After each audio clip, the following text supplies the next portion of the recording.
Hello everyone, and welcome to a new year, a new game, and an amazing story we're about to tell you. My name is Nick Francia, also known by my handles Noel and Nick, and I will be telling you the story of Kingdom Hearts, the Interstitial War. It's episode 1 of the new year, the first stream of the new year for Carrion Comfort Studios, and first I want to give a big shout out to my friend. You know him, you love him, and you certainly don't hate him. Brother Wes. Brother Wes is graciously giving me this time slot in order to run, which has been a dream game of mine for many months. So I am super excited. The system today that we'll be using from this is Interstitial, our Hearts Intertwined, created by Riley Hopkins of Linksmith Games. It's an amazing system based off the Powered by the Apocalypse framework, and it's super easy to get. Everyone here has learned it quite simply. And yeah, I'm excited for that. Before I have everyone introduce themselves, I'm going to go ahead and just start it out with some announcements. Announcements that Wes has told me to say for the channel. So, 2 announcements. The first being, you can catch Rage Across Birmingham, Part 2, Human Resources, tomorrow, January 2nd, on 7:30 p.m. Central, 8:20 p.m. Eastern. You can also, because this weekend isn't done, we're doing all 3 days today. Oh yes, we are. On Sunday, you can catch the return of Iron City by Night, Chapter 5, Better Hell. January 3rd, 7 p.m. Central, 8 p.m. Eastern.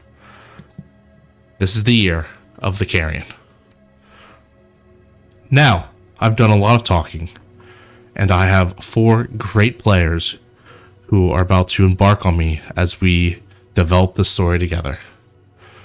I'll start off in the framework, from top to bottom. Sarah, why don't you introduce yourself, name the character you're playing, and all your various plugs. Sure. So I am Ashley, or Aid. You can find me on Twitter. I don't know if I'm allowed to post links or not, but if I am, I'll post a link. If not, it's Aid3E. In this game, I'll be playing Sarah Farron from Final Fantasy 13-2, where she's the actual main character there. I don't know. What do you want me to say, Nick? How in depth do I go in this introduction? As in depth as you want. She's a sweet girl who just wants everyone to be happy and can travel through time. Don't worry about it. That's it. That's all I got. That's all you get. As it should. Alright, then going with Ben Solo. Hi, I'm Lucian, and you can find me here and on Twitter and in Facebook at Chaotic Lucian in general. You can find me that way. I'm playing Ben Solo, post his death and heel turn, because otherwise he's far too edgy for such a great game. I'm excited. I don't know. It's Ben Solo. You all know Ben Solo, the artist formerly known as Kylo Ren, so I'm excited to play and watch him be a good guy. Awesome. And then we'll take it to San and Moro. Hi, so I'm Leslie. You can find me on Twitter at Leslie Wombat. And then you can find me in the chat. I'm Baltica. I don't use the same name everywhere. But Leslie Wombat's my Twitter. So I'll be playing San and Moro from Princess Mononoke. Moro is a wolf goddess, and San is her adopted daughter. San has kind of forgotten her humanity for the most part, and is a protector of the forest and those weaker than her. Awesome. And last but certainly not least, Alpha, tell us who you are. Hey, I'm Zeke. I am the founder and president of We Are Games, which you can find both on Twitch and on Twitter and on our website as We, capital A, capital R, Games. You can also find me on Twitter as Ezekiel, which is E_Z_KIEL. You know, I'm a nerd.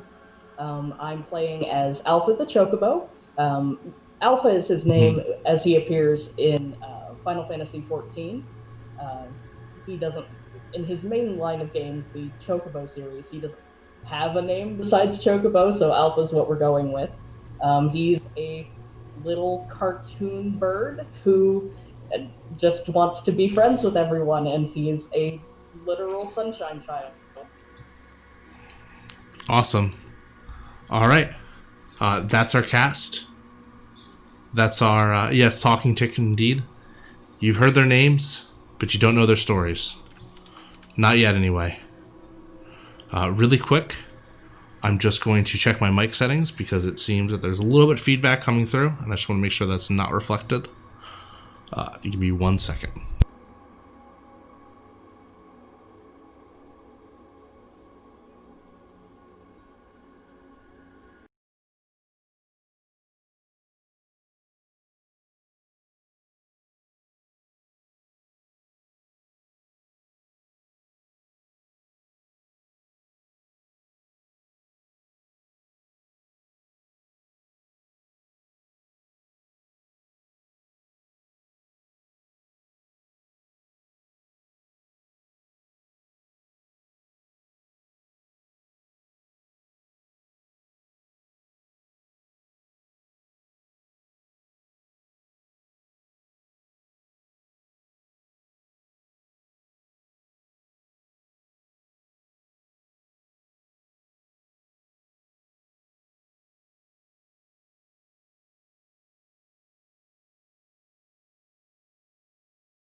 Alright, everyone. Looks like I'm still having some issues. Unfortunately, I'm not sure if I could get that done on OBS side.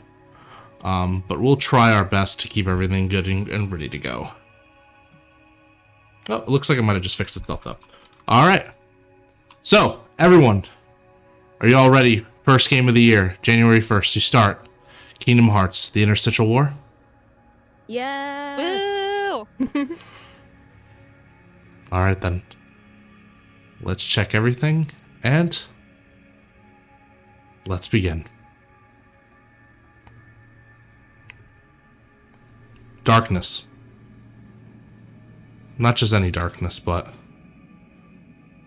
the darkness of the heart. The darkness that each heart is born into. This is the type of darkness that is being comforting to you. It's numbness long ago washing over you as your minds went to sleep and your souls off to the what is known as the final world, the death-filled void. This is not a story about your individual trials. The four of you have triumphed in your own tales and brought light back to your world, or at least attempted to do so. But it is stated that when light starts to falter, the light of the past will return, and with it, bring hope for the future. We open our first scene in this darkness as a point of light can be seen on the horizon. We rush towards that point of light, revealing a lone stained glass pillar standing in the void. The sleep of the heart, the deep dive, as it were. The stained glass is gray and blank, only a slight humming of light coming from it. Only one individual stands there, cloaked in blue robes and a red overcloak. This man with dark hair with gray streaks, a little bit older, peers into the darkness. He has a satchel at his side.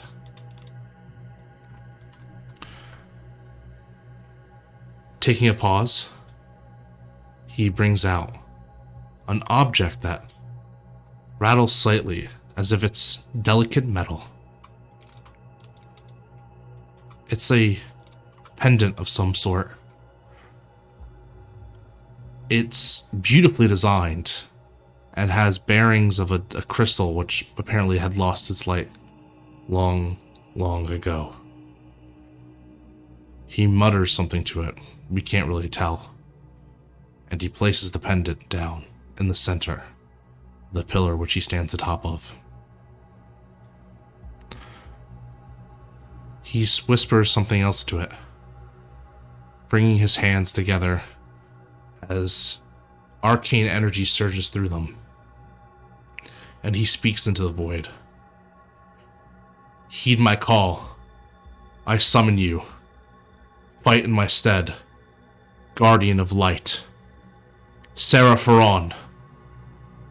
And as he does so, the gray humming of the station rips in patterns of petals as we see the station transform into this beautiful, vibrant, pink stained glass, showing a image of a woman on there.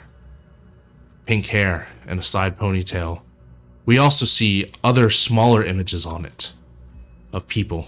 Another woman that looks similar to the main portrait, maybe perhaps a little bit older and a little more grizzled. A man with blonde hair and a winter cap, and a younger looking boy with shaggier brown hair. We see across from the man this red cloaked blue robed figure. A hazy transparent image begin to form, as if called by the pendant starting to get its glow back. What does this vaguely hazy form look like, Sarah? So Sarah is she's got, like you described in the stained glass, she's got pink hair kind of pulled over in a side ponytail. She's got these bright blue eyes, these rosy pink cheeks. She's wearing it almost looks like a schoolgirl uniform, but it's not. It's a plaid skirt, this white top with this kind of sleeveless cardigan over it. She wears thigh-high black socks and some pink boots. No, they're not pink, they're tan. And she's got a I don't even know what you'd call it. It's like a bracelet, but you wear it on your arm. Armband, I guess. Yeah. Over her right upper arm there. The man looks out to you. Sarah, you have fought for light in your world. And while you rest in a world different from your original one, please heed my call. We need your help once more. Do you accept the call? I think you hear there's like a few moments of silence in this vast darkness, and eventually you hear just a very soft, yes, I do. at the moment of your acceptance, you feel magic surge through you. It feels like life. It feels like a kick to your soul as a machine starting back up again. Your color begins to saturate itself more into its original form as markings, not unlike the markings you once had way back when you were cursed, begin to crop along your body before dissipating into your skin. The pact has been made. You are now one of my guardians. I thank you, and I ask you forgiveness for what will come next. He kneels for a second, placing his hand onto the station, and begins to sink into it. The light of the station slowly gives way, and he falls through. We come to darkness again. Sarah and her station no longer there. We re-emerge. A gray station like the one before. Same process. He stands, sifts through his bag. But this time, he pulls out an old tome of some sort. A book that has been worn. The edges almost crumpled. As if this book has been severely beaten and seen a lot of use. He throws the tome onto the ground, looking at it, taking a deep breath. You see, he's a little more tired than when he once was. Guardian of Light, heed my call, I summon thee. Alpha! Arcane energy erupting again as he places on the ground, ripping open the gray off the station. Same flower petals. This time, however, you see a station of vibrant green and various yellow bird-like creatures dotting around the station. You also see two humanoid figures who are smiling. Memories, people from long ago. An image begins to fade into view, much like Sarah did before. This one is not human, however. What do I see, Alpha? You see a little yellow bird, but not like a realistic bird, like a cartoon bird. About 3.5, maybe a little closer to 4 feet tall, wearing a little red pouch around his neck. He almost gives a smile at you when you appear. Alpha, you have heeded my call. The world is threatening to sink into darkness once more. I know this is not your home, but will you defend it as such, as you did many eons ago?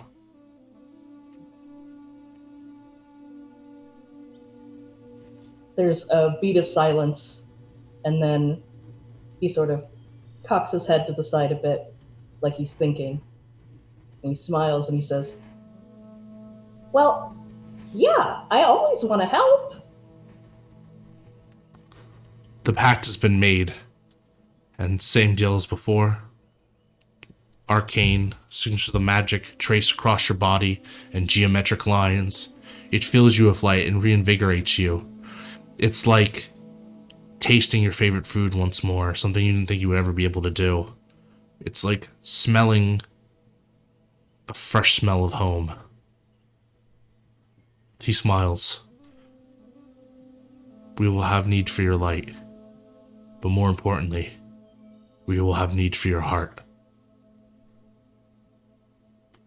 He kneels once more, fading into the station as darkness envelops.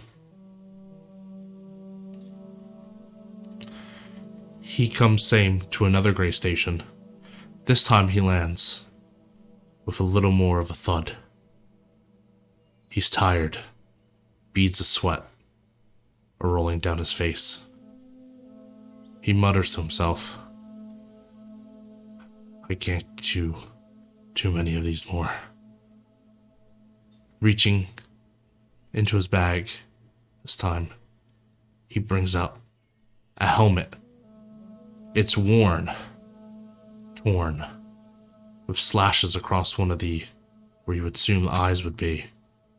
It's taken a lot of damage, and yet it feels so sad to look at, bringing great sorrow. He places this fading power of an artifact onto the station. I reach across the worlds, the darkest depths, to ask for the redeemed one, guardian of light, a new light. Please, heed my call. Ben, Solo. The station emerges forth once again, like peeling open a present on a holiday and seeing the beauty that's inside. This, however, station different as well. This station is red with darker tones to it. You see on the image of the station, the main portrait, is a younger man, long black hair, scar on his face, wielding a weapon that was not once native to his world. You see other portraits, an older man, gray hair, his face full of regret and worn. A woman about his age, looking bright and eager. Another older man, beard on this one, hope and mistakes. And then finally, a black masked figure, dark and embodying. You can almost hear the labored breathing coming from him. Tell me, Ben, what image fades into view? What you see is very similar to what would have been original Jedi clothing, except it's dark. He has the scar, and his hair is a little bit wet, but that's just because of when you've grabbed him out of time. He looks tired, but not willing to give up, essentially, at this point. Good. The man looks to you. Ben, although your light is still new, taken from you at the end of your life, it still shines brighter than most. I fear I will need your help in abetting the darkness once more, pushing it back to the edge. Will you become a guardian of light, a soldier in my war? I am a fierce warrior who is sworn to bring balance, of course. The pact is sealed. You see arcane energy, same as the other two, spread across you. This one, it feels pleasant, but it also feels painful. It's reminiscent to regret. You remember everything you could have accomplished in your past life, and yet you were far from being able to. Perhaps this new life will be something different.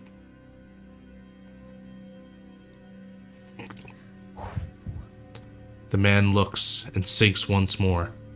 You can tell, as he sinks away from you, his breathing is labored. He looks on the verge of passing out, as he falls once more to another gray station. He lands, almost sprawling out of the floor this time. Labored breaths, sweat pouring, his hands shaking.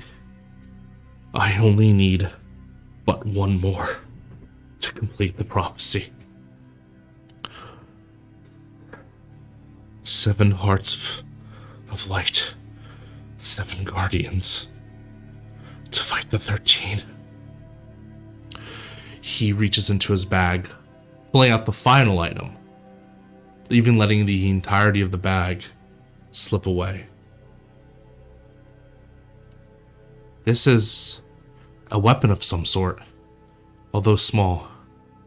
A dagger or knife, constructed rudimentary from a crystal, although the crystal's light has been shown out a long time ago. It clangs to the floor as the man is unable to keep a hold of it, but still, he looks to the void, calling out, "Please, Guardian of the Light, heed my call. Darkness will consume this if I cannot find another. Please, son, come forth with all my might." His call resounds out to the void as the station is revealed. This one, a little different. As if the last vestige of his power, the last bit of his will, has granted him something a little extra. You see, this station is blue. You see a young girl, feral and wild, next to a large wolf, whose eyes shone with wisdom. Other portraits, however, include a young boy. His eyes of innocence as well as hatred. A woman, a little bit older, who carries some sort of weapon on her back. Tell me, San, Moro, what image fades into view? So you see, I think the first thing you notice is a giant wolf, larger than most horses, and on the back of the wolf is a young girl with a fur cloak, a wolf tooth necklace around her neck. There's a mask on her back, plain brown boots, mostly plainly dressed, white shirt, blue skirt, and her face has red painted triangles on it, and she has big white shell earrings. I summoned 2 of you. Please, will you both assist me? The worlds of light need your help, for the darkness that resides in man's heart and everyone else's heart is encroaching upon us. Will you fight for our cause? Before the verbal response from San, you hear a low rumbling growl from Moro, and then San responds, "Of course, we are always here to protect those in need." And the pact has been sealed. You will be my last guardian. And he collapses onto the ground, the light and everything else fading from view. Your consciousness zip across. You don't have your bodies yet, but you will soon. It's a new lease on life. And then you realize you all have died. Your lives at some point have been taken from you, whether it be from old age, from saving loved ones, or maybe just a nice long sleep. You can hear the voice of the man one more time as you fade completely into the abyss. See you in the future. Another world. Another time. And then, light begins to fade into view for all of you, breaking through the darkness. Is it? Where are you? As your eyes flutter open, you are in a communal space of some sort. Almost looks like a dormitory. This room is circular. The beds are sparse. But you can feel things. You feel the cloth of the bed underneath your fingertips. The slight chill from the outside. The warmth of the fire at the other end of the room. You've awakened from a very long, long since permanent sleep. And maybe in Morrow's case, you also awaken on the stomach of a 7-foot-long giant wolf. And this is where you four find yourself. The room is empty, except for the four of you, and only a single staircase descending down from the room.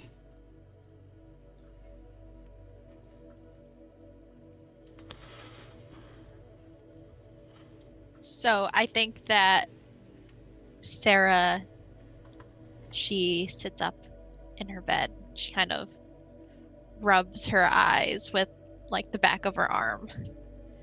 And she looks around, clearly has no idea where she is, does not recognize this room at all. She kind of runs her hands over the sheets of the blanket, and she looks over at the other beds to see the others there. And I think she asks, "Do you guys know where we are?" No. But where is that man? You are not he? That man? You mean the one in the robe? Yes. Sarah kind of like brings her hand up to like think. She looks around. She says, "I don't think he's here. But you saw him too?" I did. And at this point, Ben is, I don't want to say he threw it off, like he's out of the bed and he is vaguely pacing around his bed because he sees the descent down, but then 3 other people, and he's trying to determine whether or not he needs to care about them in the sense of if they're there on purpose for good or bad. So you saw him too? Yeah, he mentioned something about light Yes. and a war. And a war, and that is why I am here. And I think Sarah at this point looks at the other 2 beds. Are either Alpha or San or Moro like stirring at all? Alpha is going to wake up in a very not chocobo-sized bed. And he's going to sit up, and he's with his little cartoon bird wing arms. He's going to go and do a big stretch, sit up, and he's going to look around. And the first thing he's going to notice is Moro, and he's going to go, "Wow, what are you?" I think when Alpha asked that question of Moro, I think San doesn't look to be awake yet. So Moro would huff a little bit and then nudge San with her nose. And I think Sam would kind of launch up out of bed after being nudged and kind of jump and then land on the ground on all fours, kind of in like a jumping position. And then I think Moro would make some kind of like another huffing sound. And then she'd look over at Alpha and then look at the other 2 and be like a little confused and startled. And then she would be like, she's a wolf. This is Moro. "Oh, hi Moro, it's nice to meet you. I'm Alpha. What's your name?" He says to San. I'm San. And I think she would like take a step. She would like stand upright, but like take a step back. at how sunshiny Alpha's being, she would just be like, "I don't. What? Why?" And just like slowly back up, and then she'd look at the other 2 and, you know, be like, "And who would you both be?" I am Ben. He says as he has his eyes locked on the very animated bird, who's very animated and is probably more energy than he has ever seen. And Sarah, she stands up from the bed at this point. She kind of like smooths out her clothes, and she says, "My name's Sarah. It's nice to meet all of you." She like gives them all a smile. Did you two meet a robed man as well? San would nod, and say, yes, in somewhat of a dream, and then she looks back to Moro, who kind of like nods in response. Alpha is going to nod very animatedly and say, "Yeah, he seemed like a nice guy. He said that there was a threat of darkness and that he needed my help. And I always want to help if I can." He mentioned darkness to us as well, and that people needed protection and saving from darkness. I see. Well, then it sounds like we've all heard some similar stories from him. Do any of you know where we are? I have no idea. I think Sarah kind of walks around her bed, and then you said there was a door that had stairs that led down. It's actually no door, just the staircase. It's just like the staircase. Okay, yeah. Something you would also notice, just kind of now looking around the room, is that although you all have woken up here, there seems to be 3 other unoccupied beds. Are they like perfectly made, or does it seem like there were people in them before? It seems like people have slept in them before. Okay. I think Sarah will kind of motion to those other 3 beds and say, "I think there might be others here too. Should we go look for them?" And she like gestures to the staircase. Yes, I would like to go down that staircase and find the rest of our allies. He like winces a little bit at using the word allies because it doesn't necessarily look like most people gathered here are meant to go fight a lot, except for like San and Maro. So he's just a little like, what kind of war is this? Well, Alpha will hop out of the bed the rest of the way and shake all his feathers out and kind of trot over towards the staircase and say, "Well, it looks like the only way to go is down. I'm ready when you are." I am ready. I'll bring up the rear. Are you sure? Yes. I will go in the front then. The 4 of you would also notice that your respective weapons aren't on you. He goes to go grab his weapon and doesn't, and probably curses to himself a little bit. As you curse yourself and probably feel that anger, I apologize for interrupting. No, you're good. That's all right. You see the hilt of your lightsaber appear in your hand, like it was called to you in a shine of light. We are ready to fight a war then. He says. San definitely looks to Moro, and they both are very confused. And I think San goes, "Are you a wizard? Do you do magic?" Ah, you are like those people who call those sensitive in the Force soothsayers and the like. Yes, I guess I do magic, if that makes it easier to comprehend, stranger. No, I've never heard of the Force.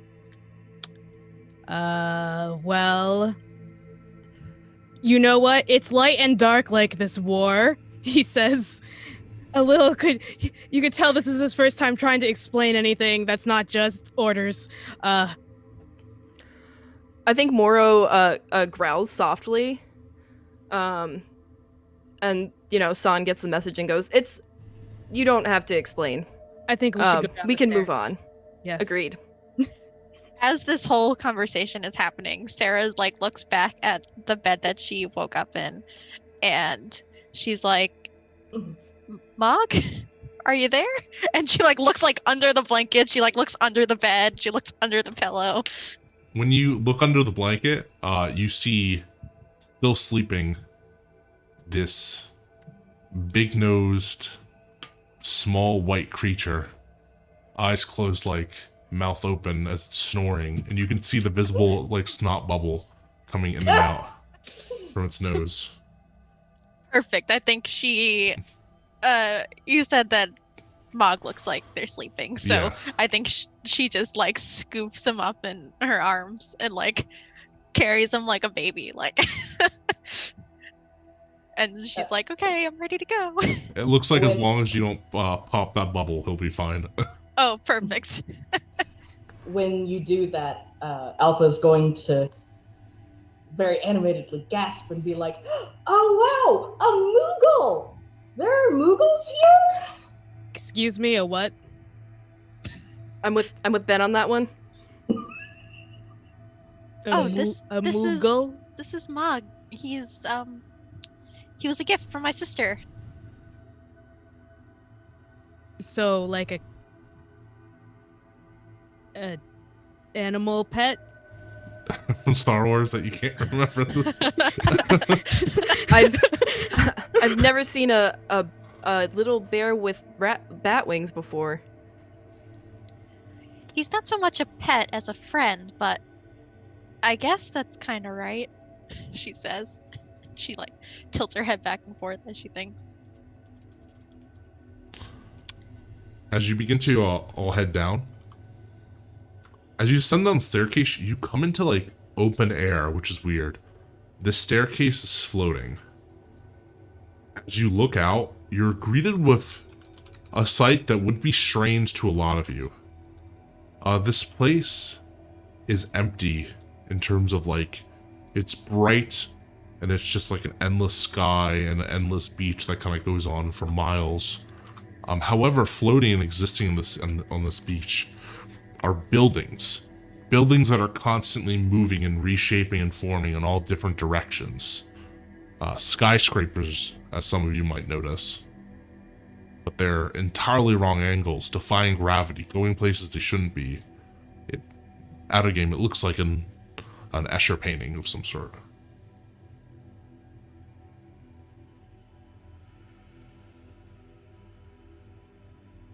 Whoa! Those are the biggest buildings I've ever seen! And how are they doing that? These are quite large and very different from what I have expected walking down these stairs. Yeah, I thought we were in like a house, or like a hut, and I've never seen buildings like these. Perhaps there is a speeder nearby we can use. This is a very large beach. It's a lot of sand. A speeder? Yes, a vehicle that moves fast. Or like a TIE fighter, but we would not all fit in one. It'd be very tight. Oh. Lost in translation, you begin to head down, taking the stairway that seems to descend down into one of these kind of like gray-white building cubes. As you emerge into the cube, the environment starts to change, much like the dormitory you woke up in.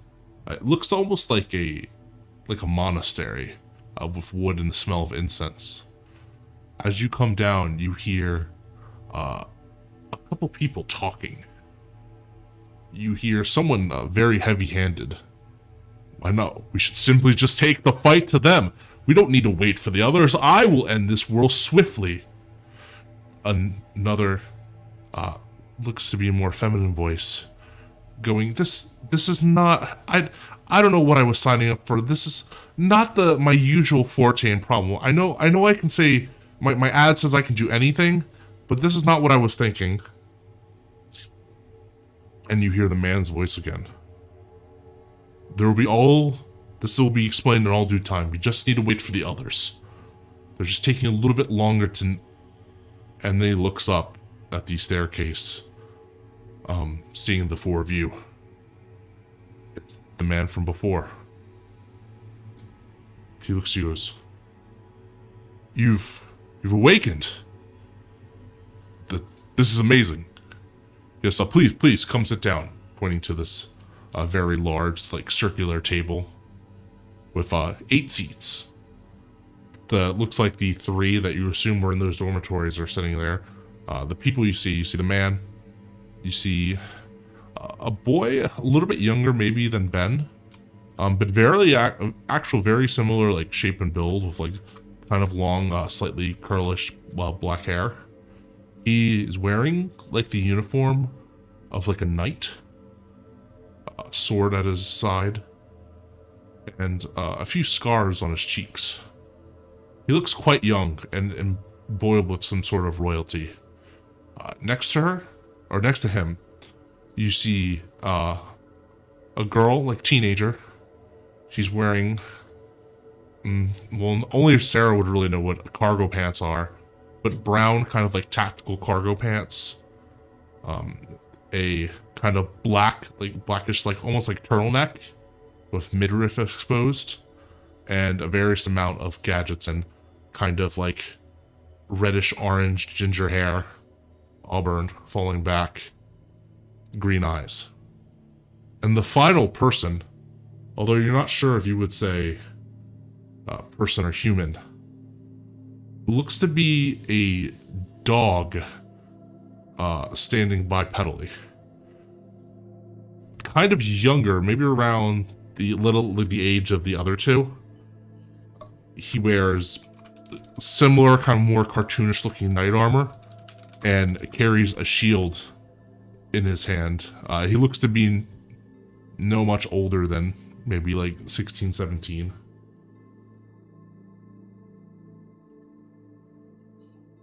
The dog boy stands up and goes, Well, it's good that you all finally woke up, so now we can get to talking and these two can finally start shutting up. I've been complaining about not starting for so long. How y'all doing? Sorry for taking so long to wake up. We didn't realize, Sarah says, and she kind of like carries Mog over. Can't see, but I'm like doing like a little baby carry down here. And sits in one of the empty seats. Mm-hmm. The man looks out to all of you. Okay, this is great. I hope you all slept well. I know this is probably very confusing where you're at and what's going on, but I assure you that it's of the utmost importance. But first, I probably should introduce myself. It would only be the right thing to do. And vice versa to yourselves. You can call me, well, my full name is Stephen Strange, but you can call me Master Strange. I am the master of this domain and Sorcerer Supreme. Points to the boy in the knight's armor that was just complaining. This over here is Prince Caspian from the lands of Narnia. Yes, I do know my title, and I'll be king soon enough after I deal with this war. He gestures to the girl sitting next to him. And this is Kimberly Ann Possible. They say she can do anything. Anything within reason, but whatever, just tell me the sitch and we'll be good to go. And Nobles the Knight, descended of the Shield bloodline, Maximilian Goof. And the dog boy kind of looks up, he goes, Max is just fine. Trust me. He kind of bangs the shield against his chest. And would you mind introducing yourselves? Alpha's going to hop down and scurry over to one of the chairs and sit down with kind of like a cartoonish, like over animated, like, ha! And put his little wing hands up on the table, which is going to be like up to his chin because he's very small. And he's going to say, well, my name's Alpha, and it's really nice to meet all of you. I'm excited to work together. Ben is going to walk over to an empty chair, but he's not going to sit on it. And he's going to put his hands on like the back of on the top of the back section and go, I am Ben Solo, and it seems like we have other accomplished warriors here. So this will be quick work.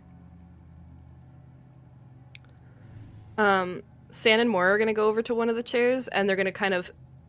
Mora's going to nudge one of the chairs next to her so she can actually come and sit right up against the table too, next to San. And then San just looks around the table real quick and says, I'm San, and this is Moro. Prince Caspian's going to chip up. He's like, Wizard, you said there'd be 7. I count 8. Is that not against the rules? They came as a package deal, actually. Is that correct? Package deal? Yes. At least that's how I understand it. And Sarah goes, she like sits up a little straighter, and she's still got a sleeping Mog in her arms, and she says, and I'm Sarah, and this here, and she kind of like doesn't wake up Mog, but like shows him off. She's like, this is Mog. Who are you sitting next to? I don't know. I just sat in an empty chair. A vague empty chair.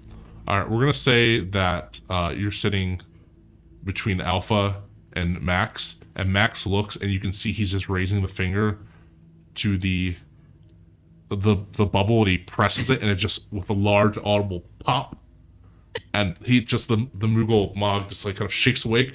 Kupo, Kupo, Kupo! Kupo to you too.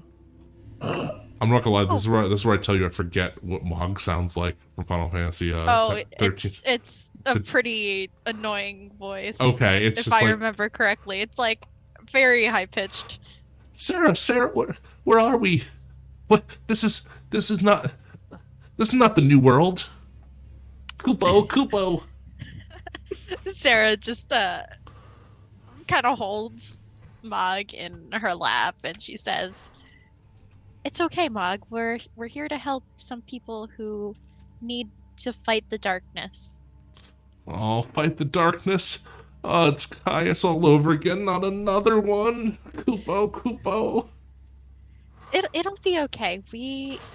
We'll be okay. Is Lightning here? She scares me. No, it's just me and our new friends, and she like gestures to like everyone at the table. The Caspian slams his fist down. That is it. This is 9. This is not the allotted 7. Prophecies must be met with a T. He's like, and you're telling this, and he points at Sarah and Mog. This is our guardian of light. This is you expect to fight the darkness. I asked you to bring me warriors, wizard. Excuse me. Prince Caspian? That is I. Prince Caspian, protector of the lands of Narnia. I don't know what Narnia is, to be perfectly honest with you. But if you are going to be so picky, perhaps you shouldn't have had a Force user summon them, and you should have done it yourself. Force user? What's that word that you used? Wizard. Yes. Yes. He uses magic. I know not with the Yes. force you speak of. Magic. He says that a couple times to himself to try and like overwrite his innate understanding of magic. At least this one, he gestures to Alpha. We could eat him if it becomes too much. Hey, that's mean. I don't think we should eat our friends. Or our allies. Now, I'm not, surprised by the animals talking. You know, they actually do that quite often in my world, but let's just say our fierce talking animals were lions, not flightless birds. Or can you fly? That would be actually very useful. Only for very short distances. It's more of a glide, really. Max just kind of like waves his arm. He's like, okay, all right, we're getting off the topic here. Look, we're all accomplished warriors. Master Strange wouldn't summon us here if we weren't. Now let's get down to business and stop jabbering and complaining, Prince Caspian. I agree with Max. That seems very pointless. And he, Nowhere. Max looks like he's about to like cough for a second as he ends his sentence, and he ends up going, yuck. Then he kind of covers his mouth. It was bound to happen at some point, and now is that point. Real quick, I apologize. It's January 1st. There are some fireworks going on outside my house, so if you hear them at all during this broadcast, I am sorry. Yeah, Master Strange kind of looks, folding his hands. Yes, let's get to the business at hand. I've summoned you all here for a very important purpose. Tell me, what do you know about the Interstitial War? Sand definitely looks at Moro. And I think Moro also shakes her head. So Sand looks across at Strange and goes, nothing. I've never heard those two words together before. Alpha's going to raise a hand and be like, is that the darkness thing you were talking about before? Yes, it definitely deals with it. You are correct. Good on remembering that, Alpha. Thank you. The Interstitial War is... I guess it would be easy to explain that you're in a different place, a different time, a different altogether. The question is not really about when you are, but where you are across this world. Think of it as like your worlds are drops of water in the ocean. And there are so many drops of water in the ocean. But these drops of water are ignorant to one another. They don't understand that they're just but one in an ocean. You are not in the place you used to be. The people you knew, the way things work, the societies, all different. Whether it be the land of fables, the land of Irontown, the land of the galaxy, and the land of Grand Pulse. Those worlds are gone. Gone long ago, consumed by darkness.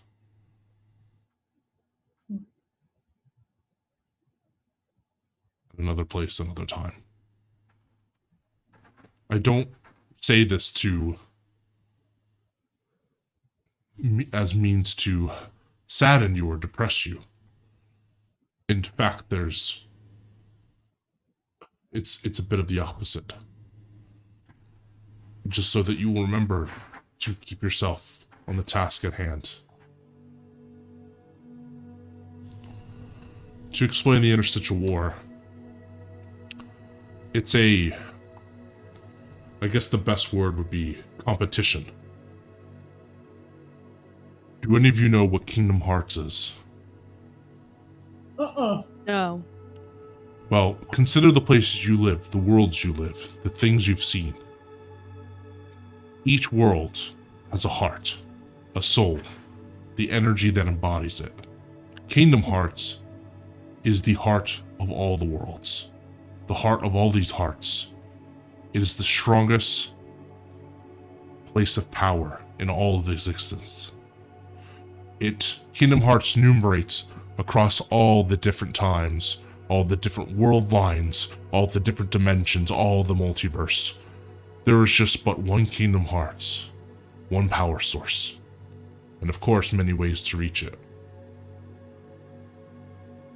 The Interstitial War is a war for Kingdom Hearts. 7 Guardians of Light, 13 Seekers of Darkness. Those are the turns.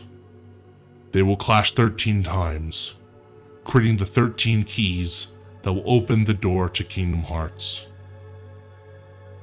It is said whoever wins the Interstitial War will be able to use Kingdom Hearts to make one wish of their choosing. Now, the darkness far outnumbers us. But if the darkness wins, then that's it for these worlds. Darkness will encroach. Souls of evil will have their wish. And many other worlds like your own will be wiped out. Many people will die. I know this sounds like a grave situation, but there is also reward in compensation for summoning you to here. The same is also true. If the 7 defeat the 13 and get to Kingdom Hearts, they can purify these lands of light, push back the darkness, and also receive a wish.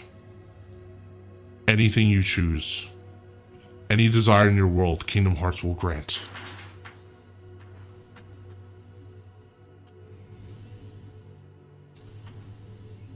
It has been said that the Interstitial War has been fought before, but I've never been able to verify this.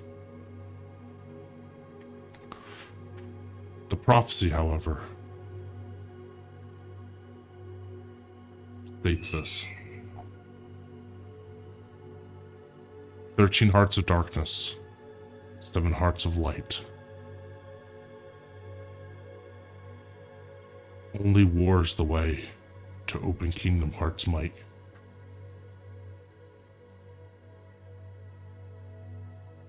You hear an interruption from Kim Possible. Okay, all right. This is look. I've saved the world a couple times, you know, and Middleton a lot more than one should have to save Middleton. But I've never had to go up against magic and space wizards and, you know, dark literal embodiments of darkness. This is crazy. This is not something that I can do. I hate to agree with the prince here, but I think maybe you chose the wrong person. I think Sarah's gonna speak up, and she'll say, I think we can do it together, all of us. I know it seems like a lot, but even the most normal person can do wondrous things. I think between all of us, then. And she like smiles and like gives everyone this like very encouraging like smile. She's like, I think we can do it.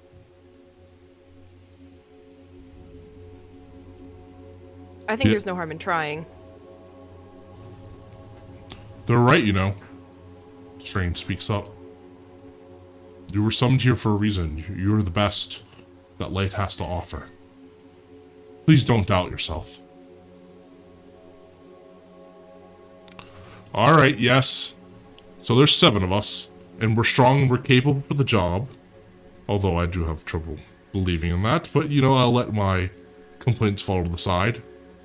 So what? We march against these 13 and fight them in head-on combat? End this war swiftly? No. Yes. As easy as that would, Ben, that is not the way these things can happen, unfortunately.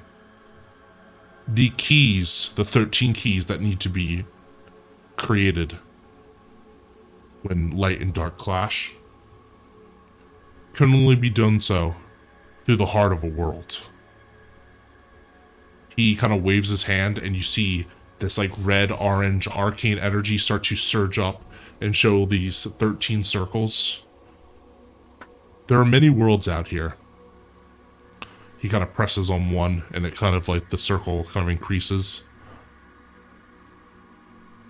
You see the 13 worlds, many worlds in here, have been put off kilter, as it were, reaching what's known as a breaking point, where these scales of light and darkness can be tipped in either way. Now, the 13 Seekers will be attempting to plunge these worlds into darkness. It's much more than a simple fight. Beating a Seeker might do many things, but it won't cause the darkness to just simply fade away from that world. Each world having its breaking point of being able to tip. That's what you have to look for. Tip the world into light, and a key of light will be born from its greatness. But however, if the world is tipped into darkness, the world will surely be consumed in time, and that will birth a key of darkness. So we must break the balance in order to preserve the balance. The balance is already broken. I'm asking you To restore the balance. exactly. Bring balance back to these worlds. But in more than just fighting. Ben's just trying to parse it. Violence is not simply the answer. It might be part of the answer. I will not lie to you and say that you can talk your way through this. You will have to fight eventually. So it is a trial. Okay, I understand now. Does he understand? It's unclear, but he thinks he understands.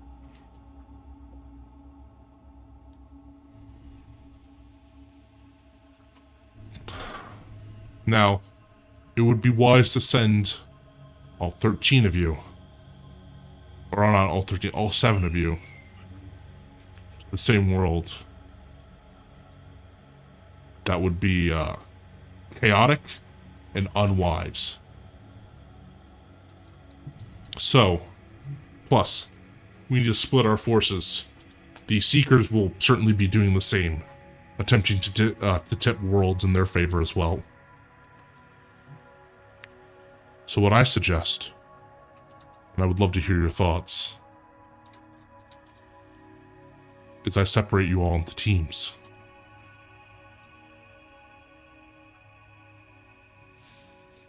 Three teams out of the 7. It is the first team, I believe, should consist. And Prince Caspian puts his hand, interrupts again. I don't need any partners or friends. I can be my own team. Sorry, but I know that my power, my phantasmal, is stronger than the other 6 of you. I can do this alone, Master Strange. Phantasmal? Yes, it is the ability that every servant guardian of the light is summoned with. Their special ability. Their something that makes the guardians much stronger than anyone in this world. Fine. Send him alone. Gladly. I guess that leaves Max and Kim. I'll send you 2 as well as a team. You seem to be, Max, you're a dignified hero as well as the son of the captain of the guard. You know how to do reconnaissance, you know how to be strong, you know how to support. I'm sure with the 2 of you, you should be able to help.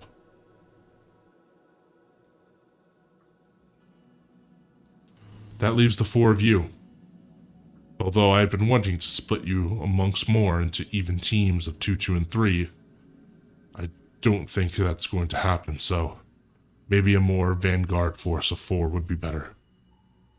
We will clean up Prince Caspian's messes. Huh. I'll see you all at the finish line when I'm making my wish. Just try not to get in the way. Sarah Those are- just has this concerned look on her face, like we shouldn't fight, guys. Come on. With the Horn of Susan, I can wipe out any forces they try to send against me. Horn of what? It's my phantasmal. I'm sure you know yours. No. Well, let me put it to this way. I can summon armies and heroes at my beck and call. One of me is worth far more numerous amounts than them. Fantastic. Sounds like we can pick the right person to send by themselves. I'm stoked. It only takes one person to take down another person. And sometimes it only takes one person to take down armies. That's not a threat. It's just a fact. We'll see about that. He kind of stands up. And tell me, do we get horses? Some sort of beast of burden to carry us to these other worlds? Alpha's going to look at the at Sarah or whoever's sitting next to him, and he's gonna be like, "What's a horse?" Ooh. I can't remember if there are any horses in Final Fantasy Does 13. Sarah know if there's horses? Well, I mean, I guess she went to the New World, which probably has horses. Yeah. So. I was about to ask, because, like, you definitely know what chocobos are, right? So, Yeah, this is a different kind of chocobo than I've Yeah. ever seen. This is a A little baby chocobo. yeah, fucked up chocobo. What the fuck? Oh, it's U14. I'm not allowed to say the F-bomb on here. Oh, well, I guess it's Well, alright. it's too late. Broken. So I think Sarah, like, she does one of PG-13 these, gets one F-bomb per. There you go. Poor episode, I get one F-bomb. and she says, "Well, a horse is kind of like," she like does these like arm movements. It's like it's an animal that you can ride on and you go fast, No, Oh, okay. no, a beast of burden. kind of like a chocobo, I guess. there are no horses. Doctor Strange says, or Master Strange says, waving his arms. It's like, no. The worlds are separated by the space, so the astral sea, as they call it, the worlds between. So we will take a spaceship. Exactly. I can fly those. Excellent. Yes, you did have those. Although he kind of stops. They're a little bit different than your world. There's just like this exasperated. Is anything like my world here? Besides egos. I will. You know what? I think the best person to talk about ships are the twins. They are our shipbuilders. Ooh. The twins will definitely help you out. They can be a little eager sometimes. Well, one of them. I would like to meet these twins. Yes, I'm sure you will. They're a barrel of laughs and enjoyment. This is also a good time to remind you, out of game, that whenever you want, you can form links. Yeah, I was going to say, can I take a rival link with Prince Caspian? All right, so you want to make a dark link then, I'm guessing? Yeah. Okay. Yeah. Cool. So you're going to start with, you're going to make a link. All right. So here's what you're going to do. You're going to go ahead and you're going to roll dark. All right. Just 1d6. Mhm. You also get a +1 on the roll because you are rolling link. That's dark's your highest stat, correct? Yes. And then everyone else is also free to make links with anyone else in this room. Wait, is it not Uh, 2d6? It's 2d6, sorry. Yes. Oh. You're looking to get a 10 or higher. 6 plus. No, I got a 9. 9? Alright. So, your link move isn't going to trigger your special move. Or the link isn't what you intended. So, I'll go ahead and I'll give you the option here. Usually I will take the option, but I'm going to give it to you for your first one. And the first roll of the game. Either it isn't what I expected, or You don't get your link move off. link move. I'll go with it isn't what I expected. Okay, so you Whatever will that implies. So you're playing the display, so you will take your link move, which is when you make a link, all locked links are reactivated. So you haven't really spent any of your links. Which for anyone on the show, the links so far that they all have links with each other, just because that's how the game starts. So yeah, the link you're like, okay, Caspian he's kind of a dick. It makes sense. You don't like him. Yes. You understand that you don't like him. Yes. But you also realize this is exactly how you used to act. Like up until pretty much up until your last days. Yeah, it took the last 12 hours of his life.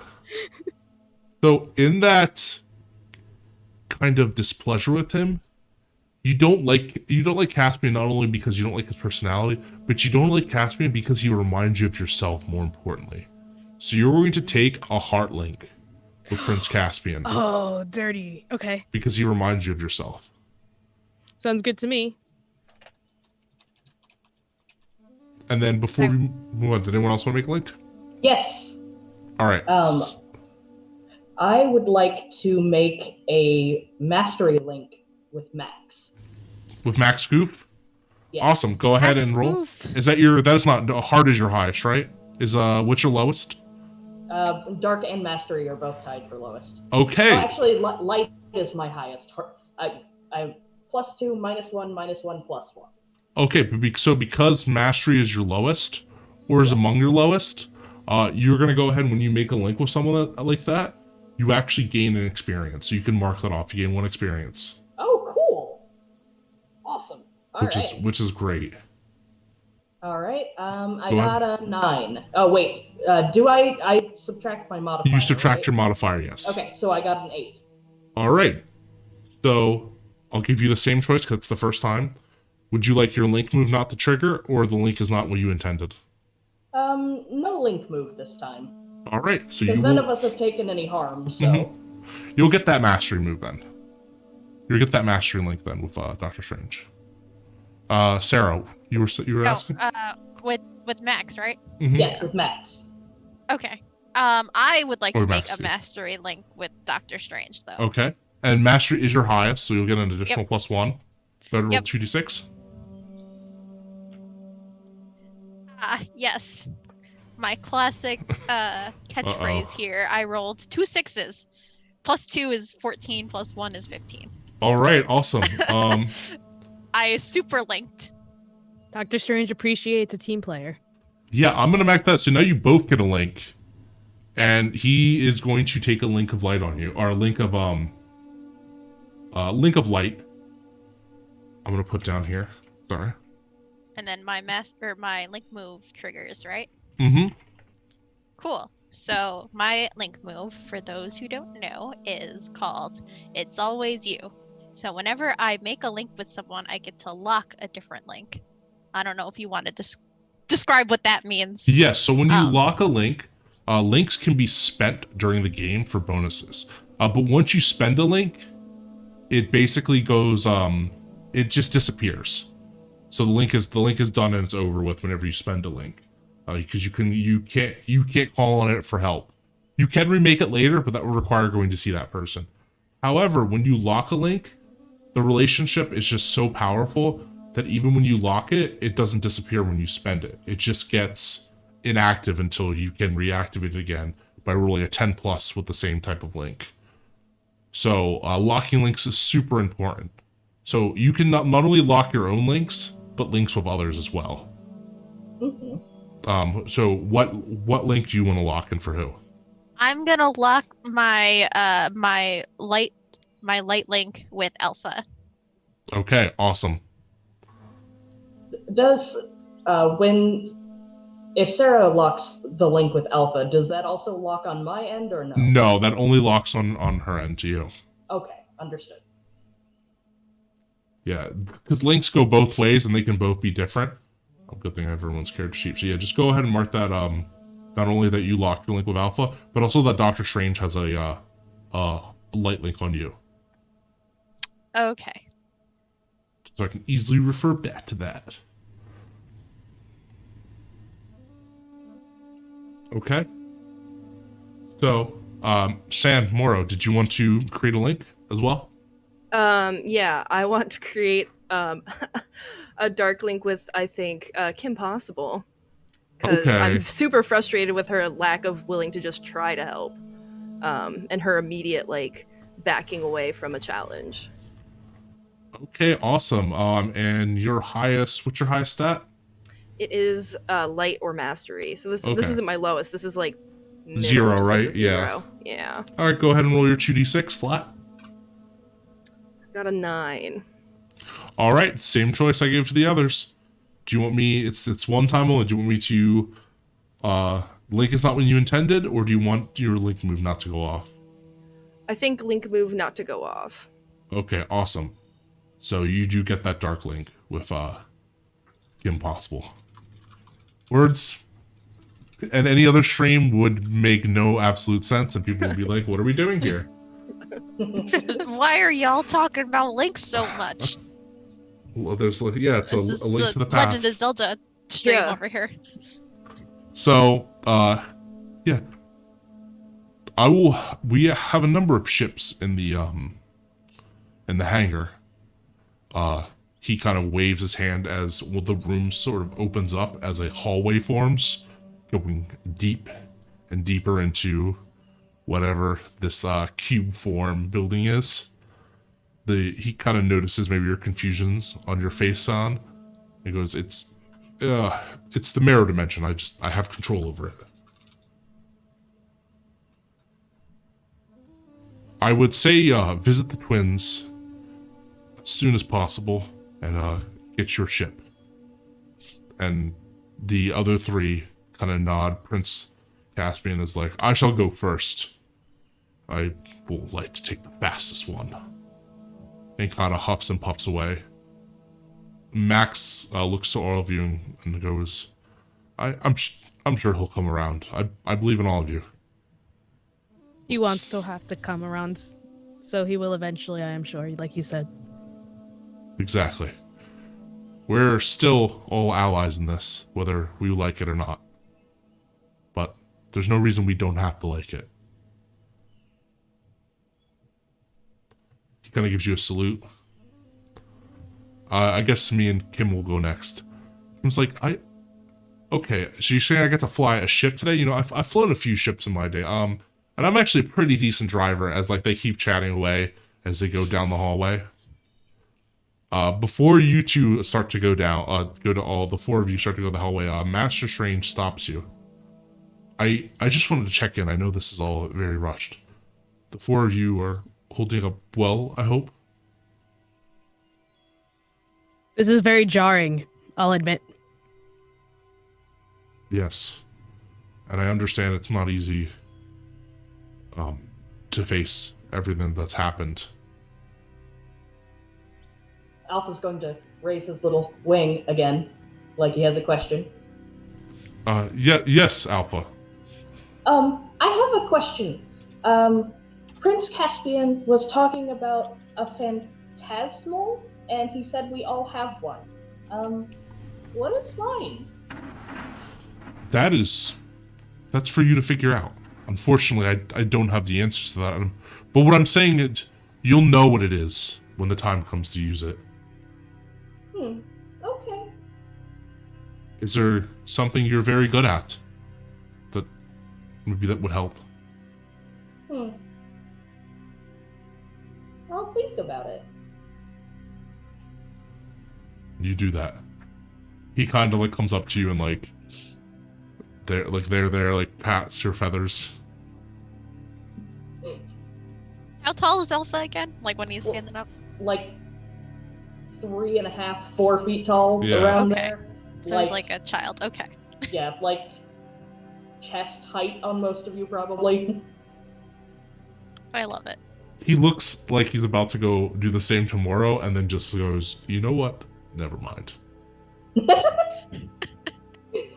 Probably don't pet the goddess. I think Sarah looks to Doctor Strange and she says, "This is kind of a lot to take in at once, but I think we'll be all right. You know, we have each other." And she's holding like Mog in her arms, and she Kupo. turns to look at the other 4 there, and she gives them all like a very warm smile, and then she lets her arms go, and Mog just flies up. Let him be free for once. It's interesting. In this land, the Mughals are not fighters. They are master bladesmiths, actually, and surveyor of goods. Oh, well, maybe Mog can learn a thing or two. And she pats him on the head. Kupo, 7 orichalcum plus, please, to make ultimate weapon. All right, maybe a end game. Okay. Ultimate weapon. And then I think she actually looks at the others and is also wondering if they're doing okay. Well, others, are you doing okay? Alpha's doing great. I was having a regular old ball. Yeah. San and Things are Moro. weird, but he has accepted it and moved on. Yeah, San and Moro don't understand space or flying a ship. But you know what? There's a job to be done. There's people to protect, and they're here to do it. So they just aren't going to ask any other questions because there's no time for questions. There is no time for questions. Ben is slightly visibly uncomfortable, but seems very steadfast in his agreements. So he definitely currently looks like it's too late to say no because breaking that promise is not a good thing to do. And No, I'm it's trying not. not to do that. But otherwise, he looks like he's accepting it. Every so often he says magic, not the force. Just very quietly to himself. You'll also begin to notice that the things that you might have understood are a little bit different. Than you might expect.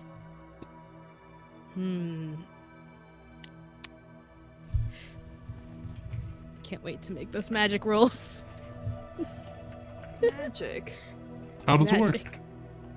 I love magic. Okay then. Before we get into our next scene, with an hour and a half in and about an hour and a half left, I think this will be a good time to take a short 3 to 5 minute break. Well, you get to enjoy that amazing cover of Dearly Beloved, and we will be right back with Kingdom Hearts, the Interstitial War. Hope you're all excited. I know I am. See you in 5 minutes.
Hey everyone, we're back with Kingdom Hearts, the Interstitial War. Episode 1, Light from the Past. How's everyone feeling? Everyone enjoying the game so far? Our 22 viewers? Well, let's get back right into it. More Kingdom Hearts action. So, you head down the hallway towards where you assume the hangar is going to be? Correct. All right. How's everyone feeling about the prospect of getting a ship? I don't know what a ship Excited. is. You might think that like the ship means a boat. Like what do you mean a boat for? Like Yeah. Vaguely comforted. Alpha's picturing Sid's airship. I was. Yeah, I'm imagining that Sarah's picturing Sid's airship. I'm like, was it Sid's airship in that game too? I don't There's remember. always a Sid. But there was Always some a Sid. airship, I'm sure. There's so. always a Sid and there's always an airship of some sort. Okay. So you get down, and we'll assume that conversation you have with Doctor Strange. Oh, hydrate. I already did. I have to do it again. I'll do it again. You assume with Doctor Strange that conversation probably took a little bit of time, just like, going it over and like getting yourselves ready, just so that everyone else had gotten their ship already. And as you're coming down, different area than before. Like everything looks so clean on the outside when you can see all like the buildings of the mirror dimension, but all the rooms are always so different. As you come in, you like hear metal and steam and like the smell of rusting iron, and you hear like the all familiar blacksmith hammer going ching ching ching as these like you see these two figures as you kind of descend into view, a little bit shorter. Are they dwarves maybe, in like the kind of the big aprons and the metal masks, and they're working on very intently on what appears to be a large glowing block. And next to it, Sarah and maybe Ben would know. There's another box next to him. Looks to be a little antenna sticking out of it, and music is blaring out of it. Yes, they have a boombox, and out of the boombox is just like metal music.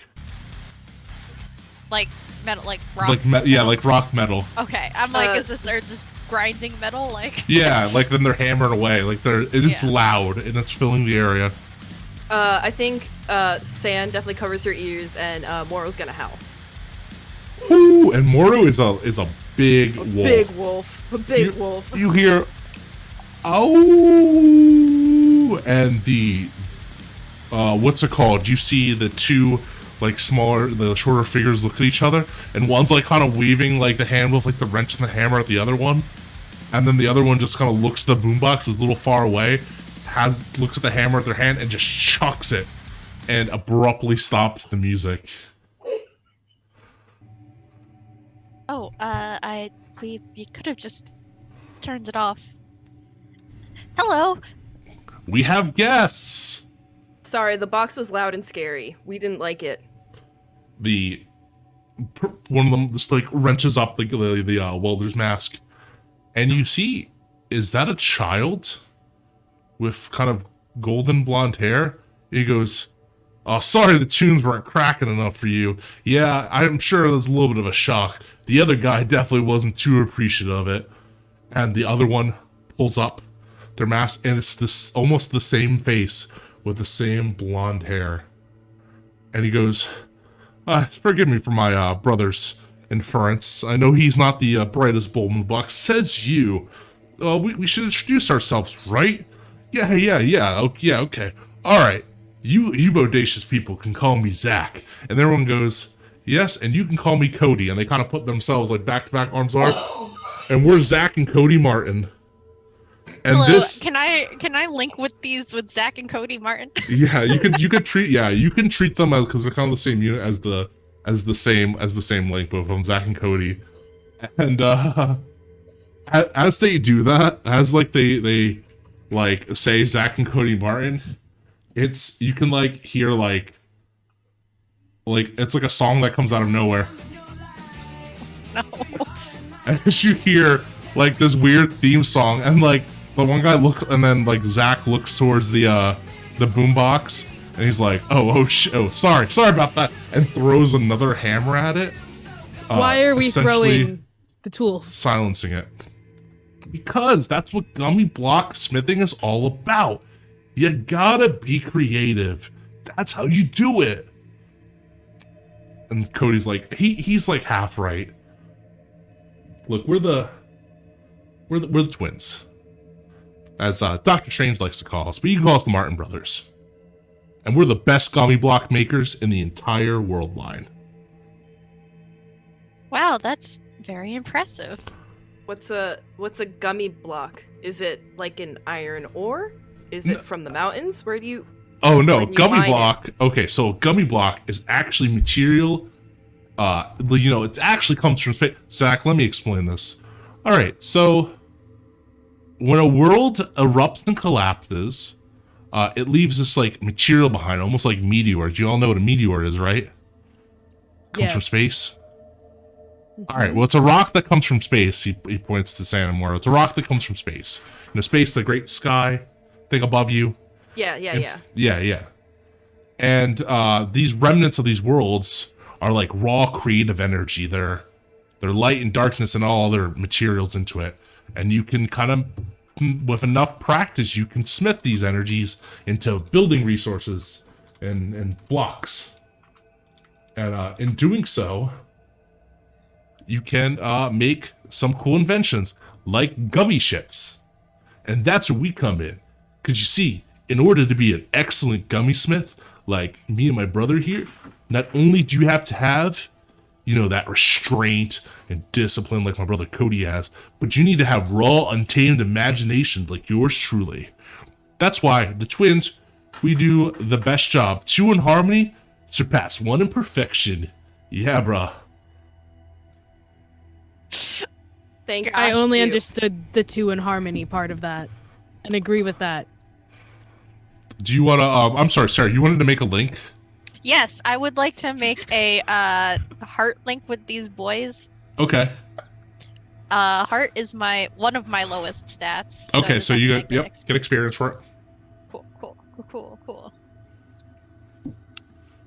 Look, seeing siblings working together just reminds me of my sister.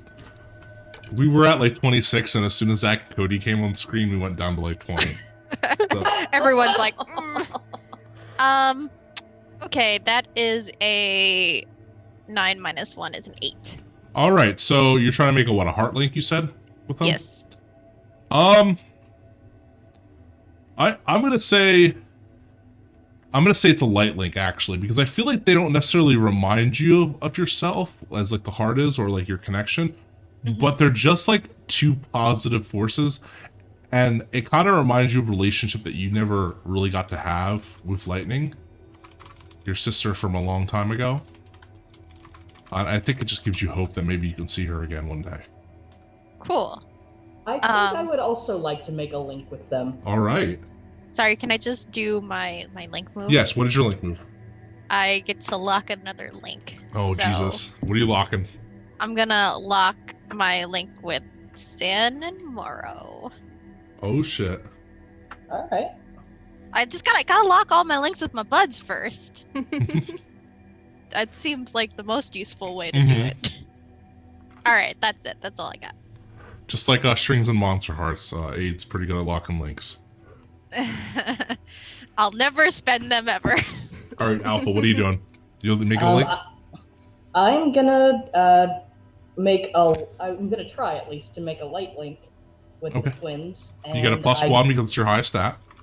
A +2. Oh, well, it's an additional +1. Oh. Whenever you roll your highest okay. stat, you get an additional +1. Yep. Oh, okay, gotcha. Then I got a 10. Awesome. So, yeah, oh, well, no one's hurt, so your move's not, like, terribly, like, important. But you do Right. get your light link with them. Awesome.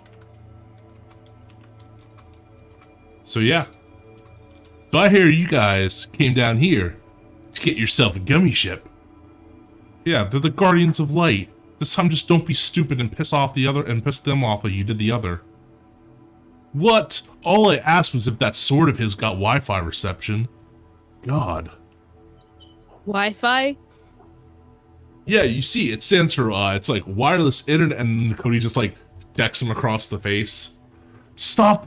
We don't have time for you to go on one of your tangents. But I need to tell them about the dangers of 5G.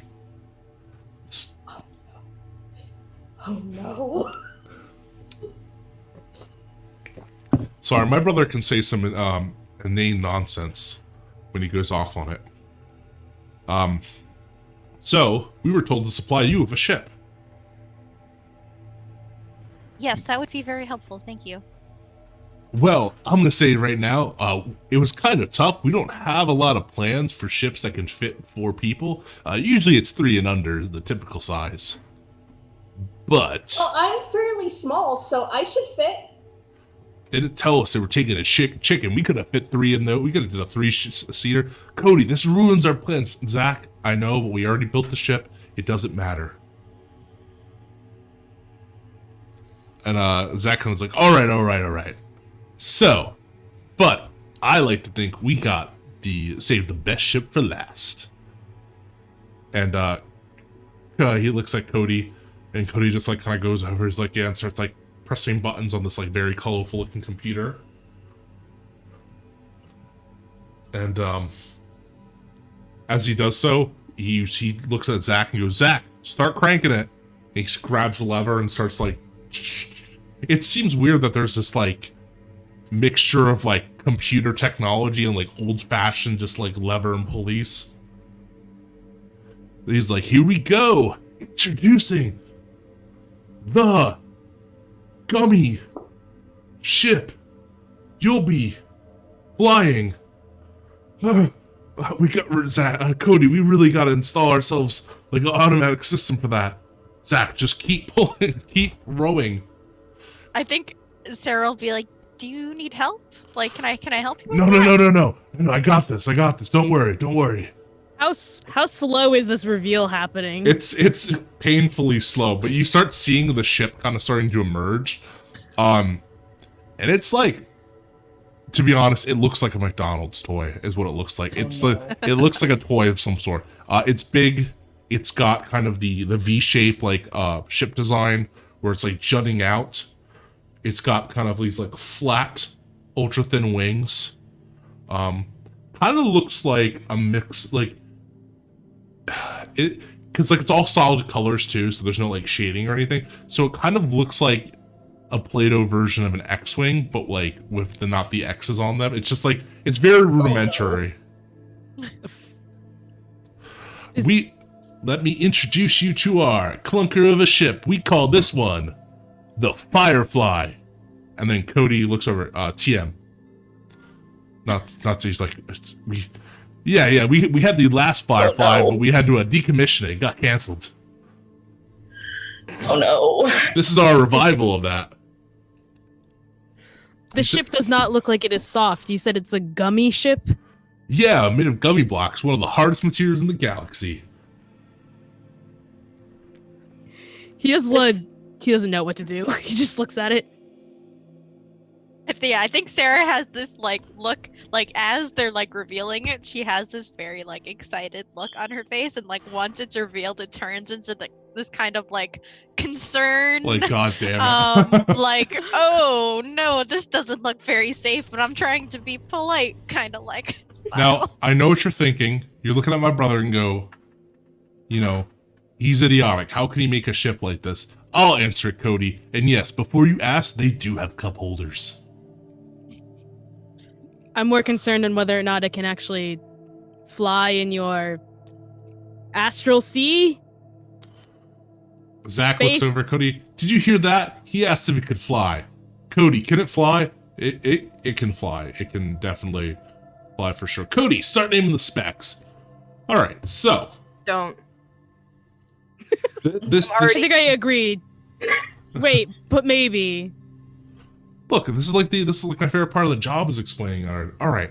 So yeah, you need imagination, you need mischief, and you need control. It's kind of hard to do both. That's why we're here. But like, as the two twins, don't only do we tackle the job, we make the designs a little bit cooler too. We got twin fan engines right here as he kind of like points towards the back of it. With a drag shield attachment, he seems to point to another area that extends out, allowing for smoother landings. Now, a lot of the other ships we have don't have these smoother landings on it, but to compensate for the extra weight that we're putting in because we're putting 4 of you in there, it's really going to come into handy when you start entering the other worlds. And they also function as narrow wings flanked by secondary wings to adjust for turning, because turn speed is going to be great, especially when you come into contact with the Heartless. She's fast, especially in the downward drive, but requires a bigger arc to turn to the smaller turn wings. To just remember that you can't make like super sharp turns, but she's gonna be fast. And then kind of Zach says, yeah, and you see these, and he points to the two. Are there like they look like guns almost? These like little packets of like 5 barrels, twin Gatling guns with laser targeting. Also, he kind of jumps on top of the ship. Pointing to the top here, I got a large military missile battery right here with lock-on mass targeting built right in. Can take out enemies like mwah. Cody kind of comes in. Yeah, the cockpit is more forward than the rest of the ship and allows for maximum vision, and that's the company for all the space, like we said before. It was really something we wanted to make unique about the ship, and I really think we did a good job. No, brother, they don't want to hear about that. The shield generator behind is well protected and should allow you to take some hits, especially when you're in some vicious combat fighting. He points to Alpha. I know this chickens can fly, and I know that this chicken can fly this thing right here. Yeah, her design it's fast and packing a pretty good wallop. Just don't let things behind you, and you should be fine. You've been briefed on how to fly this thing, right? No. Oh. I'm gonna make and you see Cody like kind of like struggle to like this kind of like old-fashioned phone that's like sitting on there. The wire seems to go up out of the room. Doctor Strange or Master Strange, what do you mean they can't fly the ship? They don't have any training. What do you mean that doesn't matter? But they're gonna crash it. They might horribly die and maim themselves. What do you mean the Force? That doesn't make any sense. Oh. Kind of hangs up. I would not allow a ship to crash. See, I like this guy. He won't allow a ship to crash.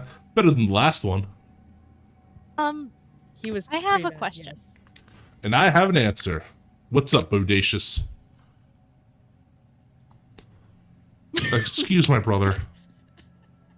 Sarah looks a little taken back. But she says, what's a Heartless? I have the same question. Oh, yeah, you'll see soon enough. Yeah, beings of darkness, small black creatures can look like a lot of other things. They don't have a heart, and they steal other people's hearts.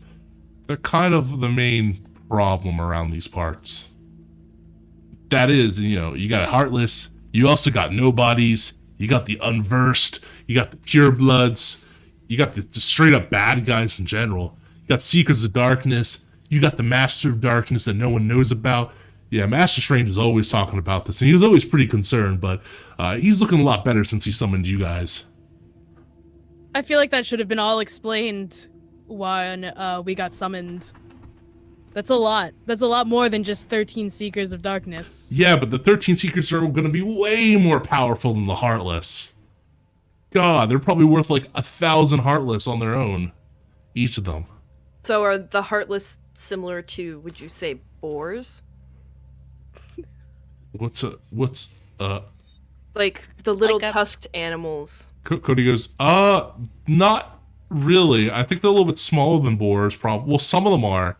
They come in a lot of shapes and sizes. I'm more just meant not hyper intelligent and easier to hunt.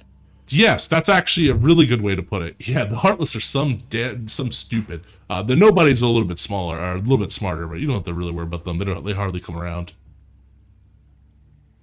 But hey, you're safe here. The mirror dimension is perfectly protected using our defense grid that we helped build. And also, Master Strange is like an excellent like sorcerer, magician, wizard, whatever you want to call him. Force user. Yeah.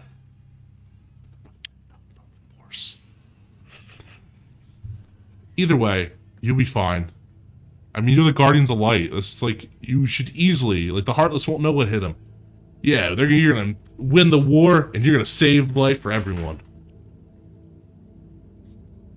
We're gonna do our best, that's for sure. Well, I damn sure hope so.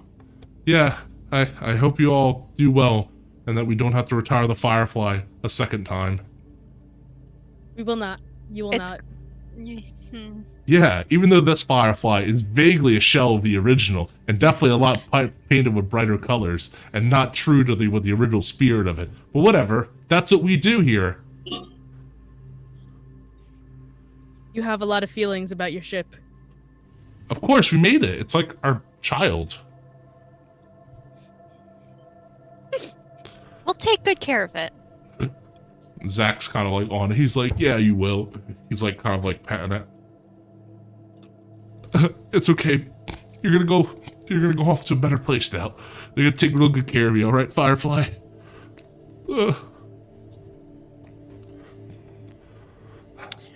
Were we ever actually told where we're going in this ship?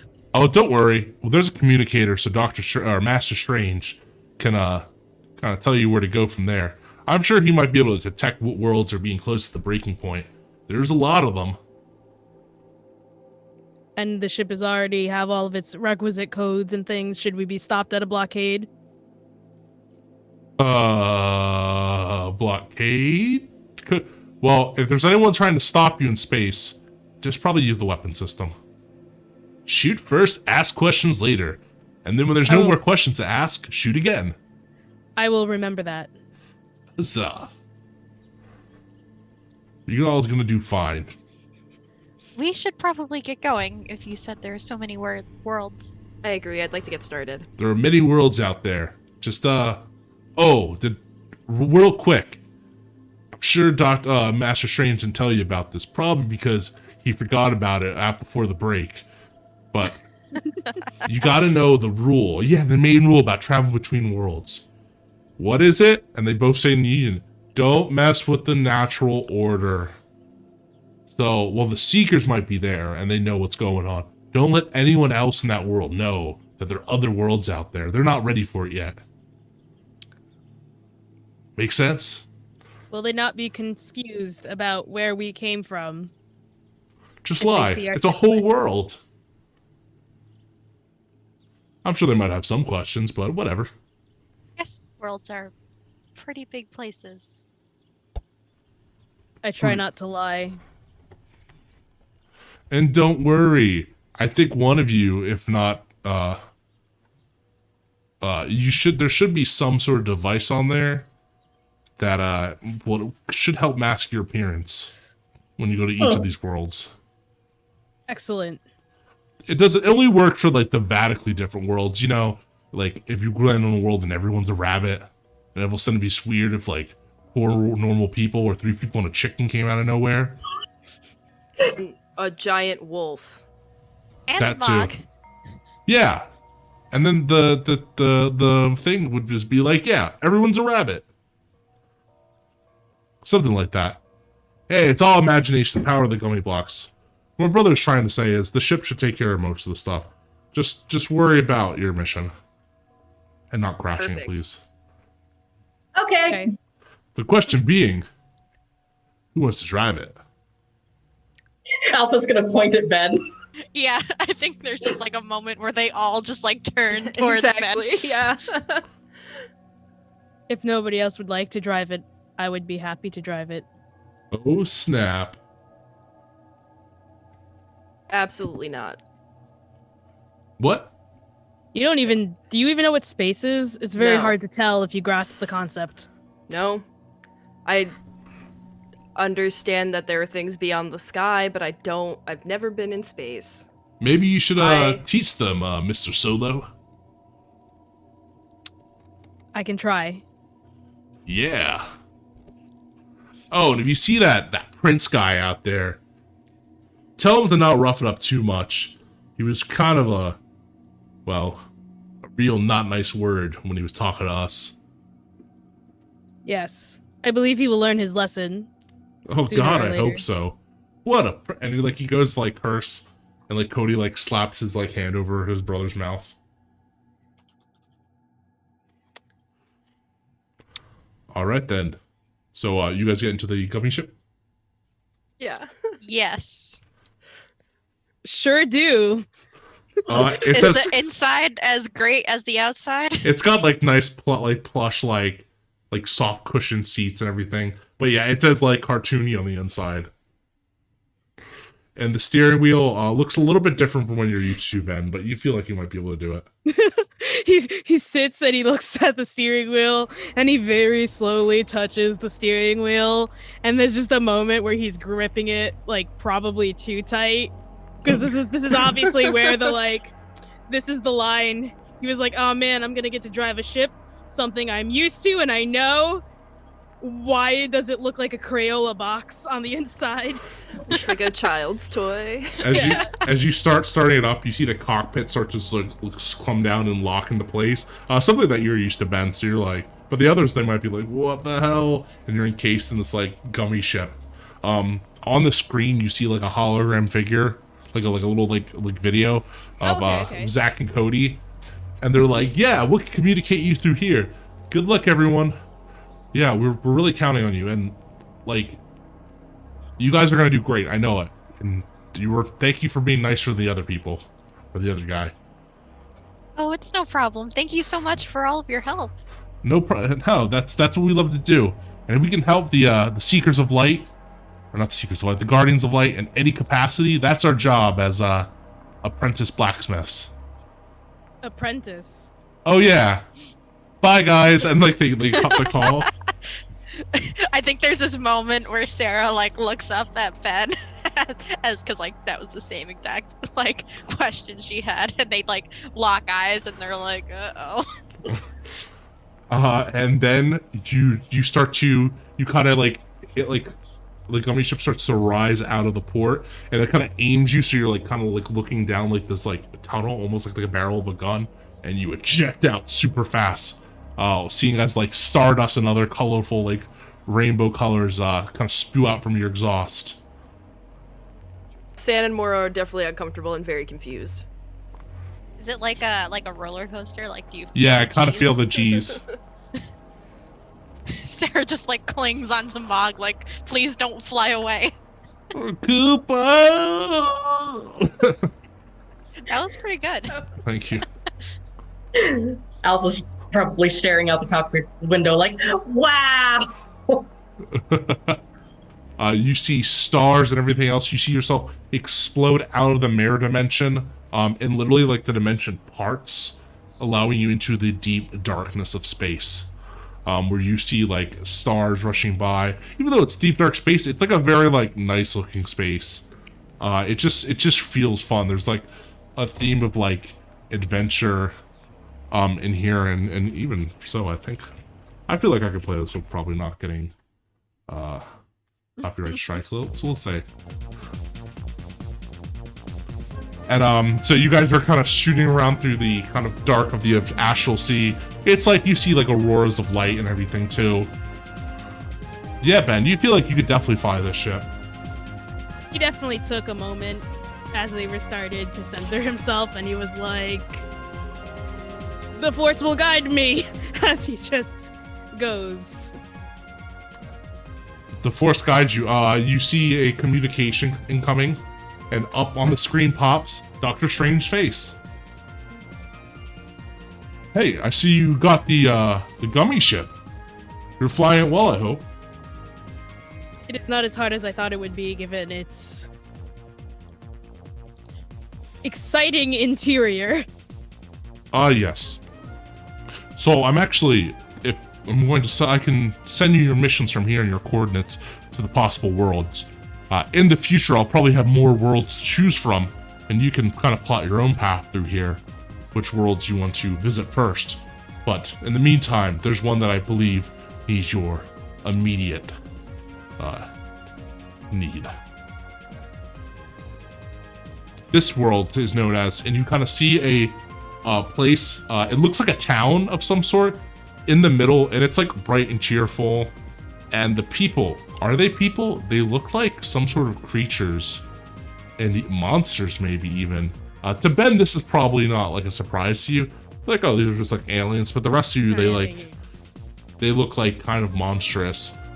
In center of the town is just this huge pumpkin, like jack-o'-lantern face and all. So the place we're going to for the first world we'll be departing in the Interstitial War is Halloween Town, as its name sprites across the screen. Town. This Very town, small. it's small, but it's got a lot of woodland and outcropping. It's the perfect world to kind of get started with. This town celebrates this holiday year-end, year-round. It's got a lot of matter of creatures and other things, so you should be easy to blend in. We're not sure what seekers are there or what the turning point is exactly, but that's what we sent you there to find out. Prince Caspian and the other team of Max and Kimberly are off on other worlds doing reconnaissance, as well as dealing with their own issues. Hopefully you will be our first success in this long war. We will do our best. Oh, I sure hope so, and I believe in you. Look out for the Seekers of Darkness, though. And remember, you don't have to beat them. You just have to make sure that the turning point tips in your favor. What do they look like?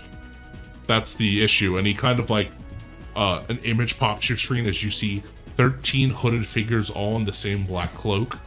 Their identities are still unknown to us, including one, and he points to another, he kind of clicks another one, and one kind of sits with his like, not sits, he stands with his like arms behind his back linked in, a little bit of a hunch, is the Master of Darkness, sort of like basically the opposite of me. He's the one that summoned the 13 here. I doubt you'll come into contact with him, but yes, to identify the 13 Seekers of Darkness is also your secondary attribute, or secondary mission, I should say. But don't get into a fight if it's going to level the entire town. We don't need that. Noted. Yeah, we should try to keep innocent people safe, right? Exactly. It's all about the denizens of light after all. That's who we're fighting for. That's who we're trying to save here. Yeah, we wouldn't want anybody to get hurt. That's exactly, of course not. So, he kind of the call ends, and you see the coordinates, and you see the tracker kind of leading you towards the direction of Halloween Town, or the world anyway. As you get closer and closer, it's actually kind of nearby. It doesn't take you long, maybe like 10-20 minutes to get there. Does anyone want to do anything in this 20-minute time, talk about anything before we just kind of skip ahead to the first world? I think that, and we don't have to like actually roleplay this scene out or anything, but I do think that Sarah would be, would just try to get to know everyone a little better. She'd do one of those like terrible, like, tell me something about yourself, like awful, like icebreaker. Yeah. We toss the ball around that has all the questions on it, whatever our thumbs are touching are the ones we have to answer. Yeah, exactly. I'm gonna go back to the ambient music just in case Disney decide to screw with us, but we all heard the little jingle. We all heard it once. Yeah, how's everyone's character feeling? I'm guessing they're just being thrown into this. Alpha's excited. I think that Sarah, she's been kind of just thrown into an adventure before, so this isn't really new, but it doesn't make it any easier. I think she's a little worried, but she's got lots of friends around, and I think she really believes that together they can win this war. That's good. I think Sand and Mora are definitely confused. One, they don't understand space. Well, they haven't seen space before. They might understand space now, but they're determined to help in any way that they can. But yeah, they're definitely confused and probably startled a little bit because they've not been in space before, or seen things fly that weren't birds. Definitely the easiest thing to compare this to is like an ocean or a river. Right. Like, I feel like that's more of what she's considering it is. It's like Mm-hmm.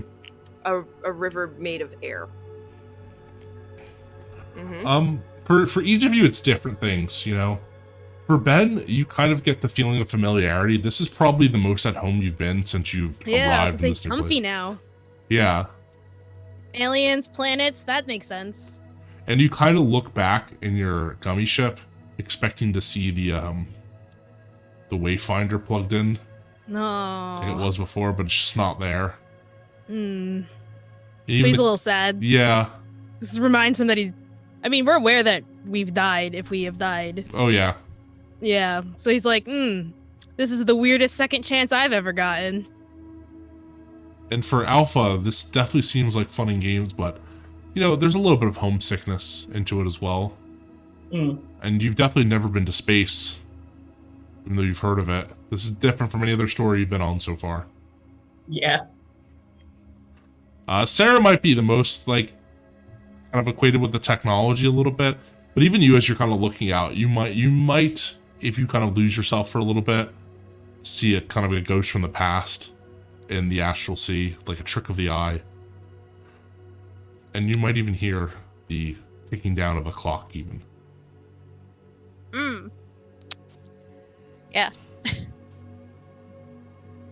But time passes, and you eventually start to come up onto this town, this world. The world is, it's like this kind of flat, like it's how the worlds are in Kingdom Hearts. They're like flat, like it's islands almost, and you can see like wood surrounding the rim of the area with this town plopped in the middle. And as you kind of like start trying to go into the world, Ben, you notice that your ship is slowing down, almost like there's like pressure, like being put on you. Like gravity or like... Kind of, but it's almost like there's something trying to keep you out of the world. Oh. Is there a force field? He's like looking to like... You know what it feels like? It feels like if it's a stretchy force field that you're just pushing in, and you're like, oh, maybe eventually I could just pop. And then... Yes, he's like... And you dash through, and you hear the G's kind of feel like hitting you all at once. Oh. As you see the windows kind of frost over from the existence of oxygen and air as you enter into the bright blue skies. Flying gets fun. Go ahead, Ben, because you're piloting. You're gonna make a move for me. Oh, okay. Sorry, guys. I want you to push through stretch for a second. Okay. And I want you to do mastery. So what you're going to do is you're going to, for push to stretch, you're going to roll links. So your bonus is equated to the amount of mastery links you have. Which I have 1. Okay, so it's a +1, plus your 2d6, obviously. Okay.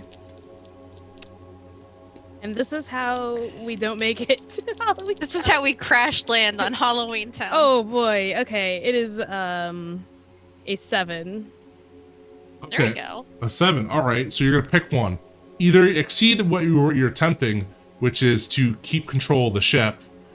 You take one forward, you ask a question about the scene, or you gain an advantage position. Or advantageous. Sorry, that's the word. I think he's very focused on this one thing that is like makes him comfortable. Like he's like, I refuse to allow this to go wayward. And that almost Sithy determination. So I think I'm gonna go with he succeeds at what he's attempting. So you almost given a little bit to the darkness, like you got your little bit dark. He's a like, no, I absolutely refuse, and no, we're doing this. As you kind of do a barrel roll, because at the last second as you're flying in, it's not keeping control of the ship that's the problem. It was a thing speeding in your direction that you just cross path with. As the thing speeds past, you see a blur of yellow, and you look, and I don't think anyone here would recognize it, except for Sarah, maybe, because she's been in the real world, and I think maybe they'd be in Choco Tales, but you see a yellow school bus. Excuse me? A flying yellow school bus. That's not what I expected. And as you kind of go down and you like kind of like start heading towards the wooded area, you begin pulling back on your landing gear as it's like you're kind of dive bombing it, and you go and now you're hitting the trees a bit, but you're keeping it steady. You're not hitting branches. Branches are splitting across the control of the cockpit, but you manage to kind of like avoid most of it. And you kind of hit the brakes at the last second and finally lurch to a stop in a clearing in this kind of autumned area. Apologies for the rough spin. I should have warned you, but that other spaceship came out of nowhere. I was not expecting it. I think that was a school bus. A what? You know, a vehicle that takes children to school. Like a car, but bigger. Ooh. Never As- mind. As you land, A transport vehicle. Yes. the cockpit opens up, and you find yourselves in this open area, a little bit of ways from the town, you're guessing. We shouldn't be too far. He's gonna make sure his lightsaber hilt is on his waistband, Mm-hmm. and I guess he's gonna look at everybody else and he's like, "We should go." We should Okay. probably come up with a story first. But A first, Plan? story. I want Santa Moro to give me a harmony roll, because this is the mission. And they are the playing the... Oh my god, we did not... Okay, really quick, if everyone wouldn't mind, can you just explain what, like, playbook you're playing and what that does? I'm so sorry, everyone. Oh, okay. Yeah, we can do that. Yeah. Absolutely not. Alright, Sarah, we're starting with you then, just for that. Oh god. No, don't start with me. I'm not prepared. I'm What's this prepared. game even called? do someone who's prepared. Alright, Santa Moro, why don't you, since you're the one kind of bringing this up, the other reason Okay. What is your So playbook? my playbook is the amalgam. So we're actually a composite being made up of 2 or more hearts. So that's why we have Sand and Moro. So they are a composite of hearts. And we kind of operate together, is how that works. Alright, Alpha? I'm playing as the light.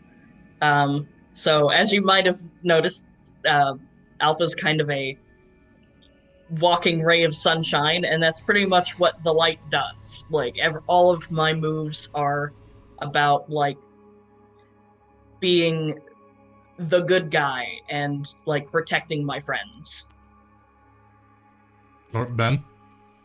I'm playing the discarded, which is essentially I'm the second fiddle in all of the situations, and I'm the second fiddle that's good at combat, and there's a lot in here that eventually balances light and dark as you try to find your own way that isn't just being second best. Hey Nick, should Mhm. we also say which, like, what the example characters for our playbook are? 'Cause that Yeah. might help give an idea. Yeah, that's definitely sure. We can definitely say that. We'll start by getting from Santa Moro.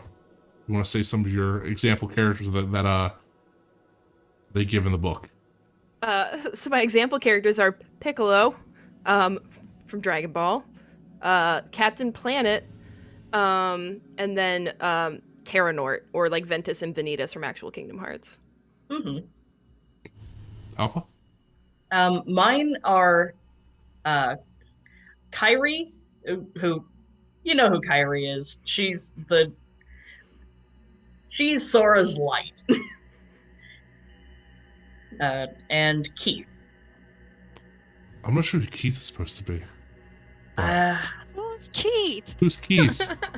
Maybe Keith is just like the main, like the opposite of. I don't know. I'm not sure because like all the other names are like names from like other media. Ben, what about you?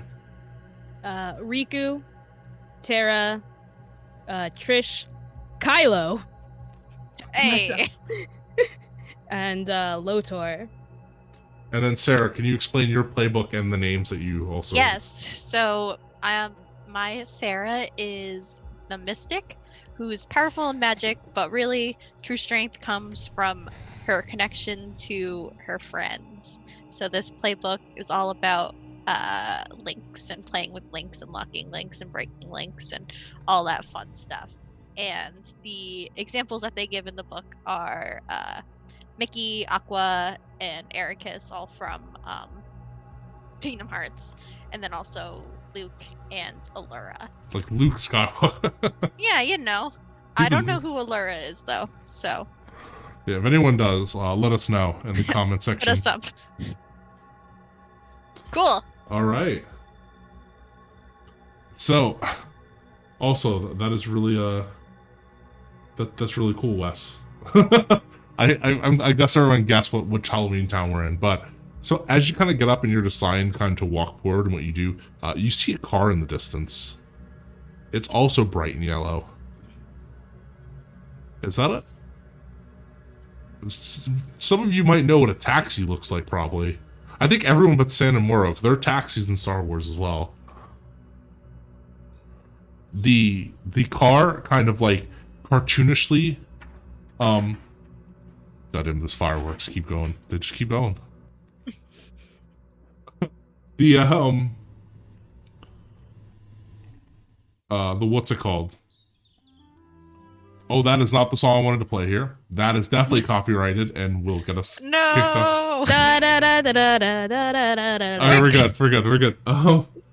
So you go ahead and you see the cartoonishly like taxied car kind of push forward and like kind of lurch for a second. And you see it kind of like side swiping over side. It does like the Akira slide basically. It even goes up on one set of wheels and then comes back down. And on it, you can see kind of a ding to the side is a pyramid with an eye on it that says, Psychic Taxi Cab. We know where you want to go before you even know it. And inside, you hear the clattering of something hard on the side of the door, like fingers, really bony fingers. As you hear a voice call out, "Hey, did someone need a ride?"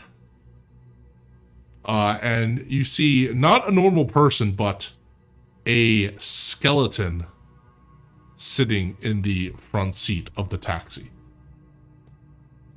I would say you already got one, but looks like you lost yours, or it's a little bit maybe out of gas.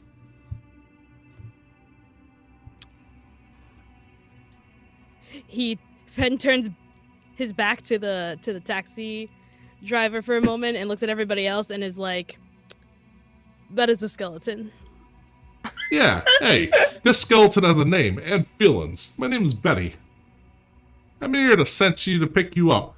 I was gonna have to pick up those Cromwell kids, but I decided that you guys probably needed me a little bit better. Don't want you out here in the woods alone by yourself, especially with those creatures going around. You said Betty, right? Betty, not Betty. Betty was my mother. Oh, can you tell us about the creatures? What? Oh yeah, these little creepy crawly things kind of look like cars themselves. And there's a lot of other things. They've just been kind of learned on the outskirts. Kind of hurt and making a nuisance of people that try to walk in the woods. They never caught up to me because I'm a little bit of a faster driver than them, but that could definitely been a little bit of worry. But don't worry. The mayor's going to hopefully take care of them soon. Well, after the mayor wins the election, that is. Oh, Elections. there's an election. You picked a real good day to a real weird time to get into Halloween Town.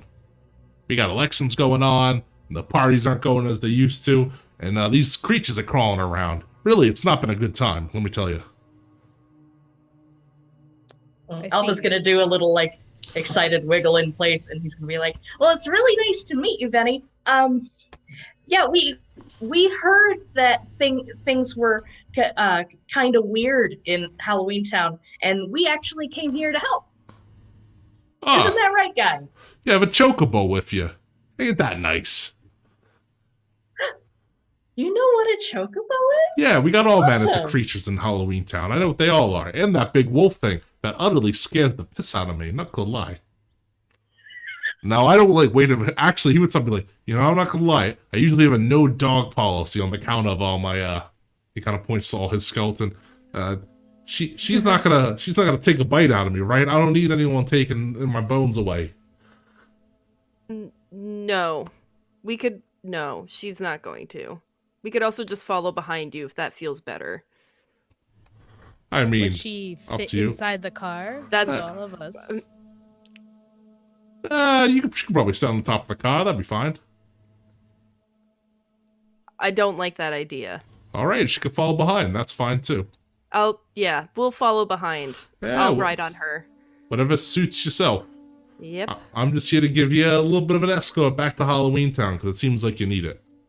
Yeah, that would be great. Ben's gonna open the back passenger door that's behind the driver's side. Oh, it automatically opens. It opens Oh, by it itself. automatically. Yeah. Oh, nice. But it's not like a very nice, like, shh. It's like a boom, like, spring. Yeah. And then he's gonna sit in that side. All right, rest of you getting in? I'm sure you can all squeeze in the back. Yeah, Alpha's gonna sit in the middle. Yeah. Sam's gonna ride behind on Moro. Because dogs don't belong in cars. Exactly. See, at least she's got manners. I appreciate that. Ben's gonna give San and Morrow a look, and he's gonna do this motion where he's gonna hard turn, and if he's gonna be like this, he's gonna be like. He's doing his best to pantomime, if the car goes off the rails, something bad has happened. San has no idea what you're talking about, but I think Moro gets it and nudges her. Oh, we forgot to do the harmony. Okay, the I whole was thing just gonna that's. tell you, yeah. Go ahead and give me the harmony roll. Do I actually roll or do I just pick? Because it says when you start a mission, pick a link type to represent the current. Yeah, state there of we the go. mission. Yeah, pick the link type. So what's your link So I type? think I'm gonna go with because it's the connection that I'm currently feeling. So I think I'm gonna go with I think light with because that's how she's feeling with Moro, right? Like that's how San and Moro are feeling right now. Okay. Is their closeness is what's keeping them sane through this? I don't know, keeping them okay through this. That's totally fine with that. And then when you start a mission,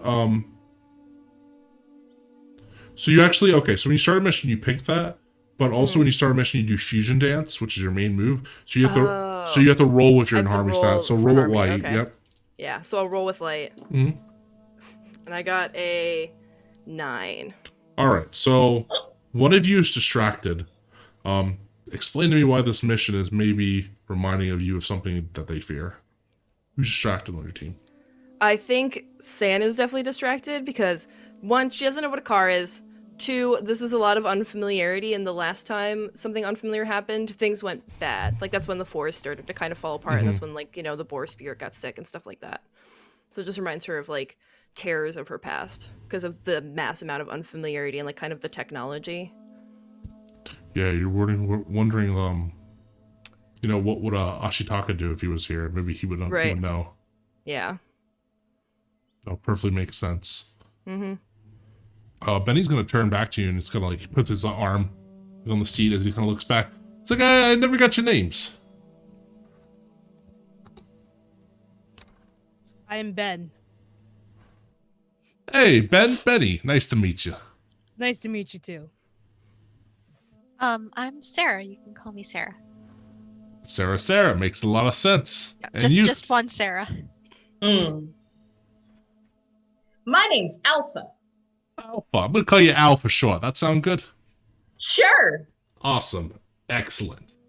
You're really Benny, gonna love could I- Halloween Town. What's up? Yeah, could you tell us a little more about Halloween Town? Oh, well, Halloween Town's the best place to be. Celebrate Halloween 365 days out of the year. We got no pesky humans coming in to kind of give us any trouble. And if you ever want to go to the human world, well, you can do it once a day every year on Halloween. That's where you use that bus that you saw flying around probably as you kind of got into here. That's the where the transport is. Funny enough, I actually was coming down here originally to pick up the grandkids of one of the candidates running right now. Candidate visitor. Or so they say. But yeah, during this time, usually we got a lot of parties going on, a lot of like fun stuff going on, especially around this time. But recently, with all the creatures going around, there's been a kind of talk, as well as the upcoming election. Oh, everything's pivotal. Sure, you know all about politics.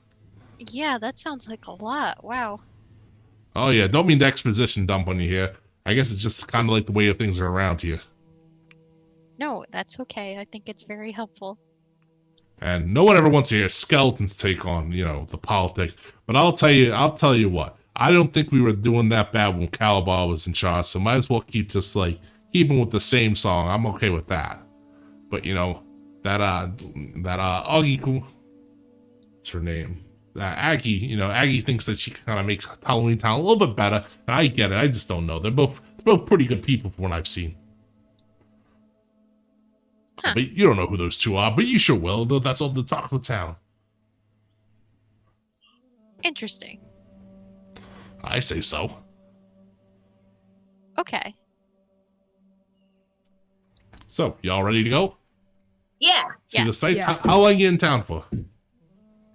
as long as it takes. It takes to do what? Correct. Help! He says he starts to draw. Oh, what are you helping out with? You getting part-time jobs, summer jobs? You all in college? That's what it looks like. Yes. I gotta do this though. Yes. Yes. We are all in college. Yep, that makes sense, especially the Chocobo. Chocobo's really smart, I knew a Chocobo once. Smartest guy that ever was. He could tell me exactly the temperature of every meat he ever cooked. It's insane. I don't know why he's turning a lot better, but he's, it's him steering. That's how you drive, right? Yeah, exactly how you drive. That's a very unique talent. And, as you can begin, you start to move off. With Sam and Moro. Following behind. Riding behind. Oh, yeah. Moro's fast. Mm-hmm. And as you're kind of running behind, do any of you guys ask Benny anything? Or? I think that Sarah is gonna try to get I think she's gonna ask. So I know that you said that, no one cares about a skeleton's opinion, but I do, and I'd really like to hear more about what you think of this upcoming election. Oh, well, you see, elections are a big thing. Everyone should go out and vote. If you don't vote, you gotta say anything, and some people can't afford to vote. So please go vote. All right? I know I'm talking to a brick wall, preferably the fourth wall here, but let you know you should all go vote. He's like, let me tell you. So it's a little bit harder. Some elections there's a very obvious candidate that you should absolutely always vote for, but here it's a little bit tougher. Calabar's always been good to us. He's a little bit about, we should go back and retake our place in the human world, which makes sense and all that, but he generally is a nice guy. Plus, he's got pretty good tricks up his sleeve, and I like that. I like a man like that. Aggie's a really strong witch. And she's been around forever. Really grandmotherly type. Always nice to people around here. She's all voting for peace. So it's a really tough thing about here. Whether we should just stay in our isolation and try to expand out. The politics and dichotomy of Halloween Town, it's just totally up in the air for us right now. It's really just a political quagmire. That's good to know. Hopefully I didn't get you all lost in translation there. You did not. Actually, was a poli-sci major back in Halloween Town University, which totally exists. You can look it up. It was the fourth movie in this franchise. Expansion is not always good, Mr. Benny. No, I understand that, but I guess I'm all for the normal same song, which is why I kind of lean towards Calabar. But I'm sure Aggie's got her pros about her. She always does. Can I make a link with Benny? Yeah, you may certainly make a link with Benny. I would like to make a light link with him. Okay, go ahead and roll your light. Would anyone else like to make a link with Benny? Yes. It is So a 10. All right, your link move goes off, and you can mark down a light link. Everyone else roll your... Hmm. All right, I will lock my link with Ben Solo. Okay. Oh. Ben, you making a link with Benny? Or yeah, Alpha? I think I want to go for a light one. Okay. Benny's really rubbing off on her. That's great. Having friends is good, right? So, usually with these type of Yeah. characters, it's like, what is this guy talking about? Why does he talk so much? Look, he's just trying his hardest out there. Do I add my light stat onto there? Yes. Sweet. Then it's a 10. Awesome. You, the link, what's your link move? It should have been me. Whenever you make a link with a character that has a link of a different type with you, gain +1/+4 on actions against them, which is not really applicable right now. But will be definitely in the future. In the future. And then Alpha. I'm also gonna try to make a light link, and I Okay. also got a 10. Awesome. You all, three of you get light links. Santa Mora, would you like to make a link with Benny even though you're trailing behind? No. Okay. She's like, No. screw this skeleton. I don't... It's up... I'm confused by a talking skeleton. He drives a thing I don't understand. This is rough. Just another version of you, really. It's something riding another thing that you Yeah. don't understand. Sandra, you're the one that sees this first, actually, because you're the one outside. You hear another noise that sounds like whatever Benny's thing was making. And you kind of look around, and you see kind of behind you, you see a fleet of like 5 little cars. But they're definitely a lot cartoonier than the car that Benny's driving. And they have little beady eyes on the front of them. And black smoke kind of pouring out of them. Okay, so these might be the bad vehicles. Maybe, you're not sure. By the way they're threatening, rushing towards you, you'd be like, ah, this seems like it. Yeah.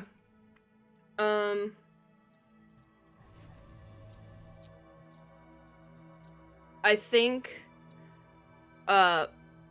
Moro is gonna try and make a bark to try and alert the Okay. people in the car to maybe look behind them, and she'll try to move out of the way so they can also see the cars coming their way. Yeah, as soon as you bark, Benny goes, "What's that dog barking about?" And he looks in the rearview mirror and goes, "Oh my god, they're back!"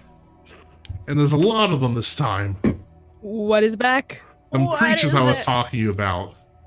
He's gonna look behind and notice the creatures. Aggie told me that they steal the hearts of people.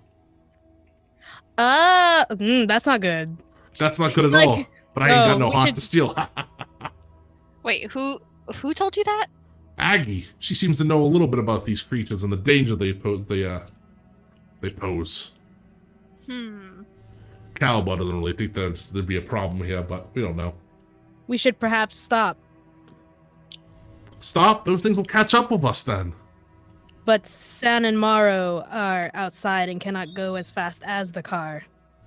Oh, okay. Wait a minute. Is that a challenge? Is it a challenge? You can I don't know. Oh, how about this? He rolls the windows down. Why don't you get out there and do your thing, and I'll keep driving the car. On top of the car. Yeah. All right. Yeah, that's fine. Ben's gonna Okay. hop out.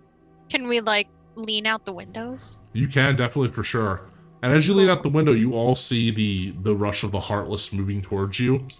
And 5 quickly becomes a lot of them. As Okay, they're I was kinda- gonna say, is it just a lot? Yeah, it slowly spreads out to become a lot of them are all in swarm. And you realize, these are them. These are the Heartless. And I think before this fight, because we are getting close, would be a good place to end our first episode of the Interstitial War. But before we end this, I want to cut away to a scene that's happening somewhere else. If that'll be okay. Yeah. Give us Give the us deets. the deets. Yeah. The plot cookies. All right. I actually wrote this out. Give me 1 second. I'm going to grab my script for it I wrote out. So I didn't forget any of the useful tidbits and information. Except what our playbooks were. It's Yeah, fine. I totally. I'm new at this. I haven't played a. I'm just teasing you. Get out of here, Ash. Get out of here. Okay, let me bring it up right now. And I hope everyone enjoyed watching this episode of the Interstitial War. And we'll be back next Friday for episode 2. It's going to be amazing. It's going to be great. Car fight.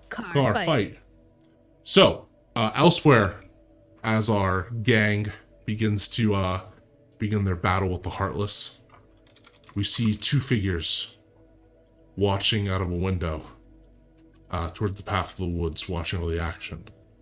One of these figures sits at a large desk, drumming a gloved hand, while the other watches out the window.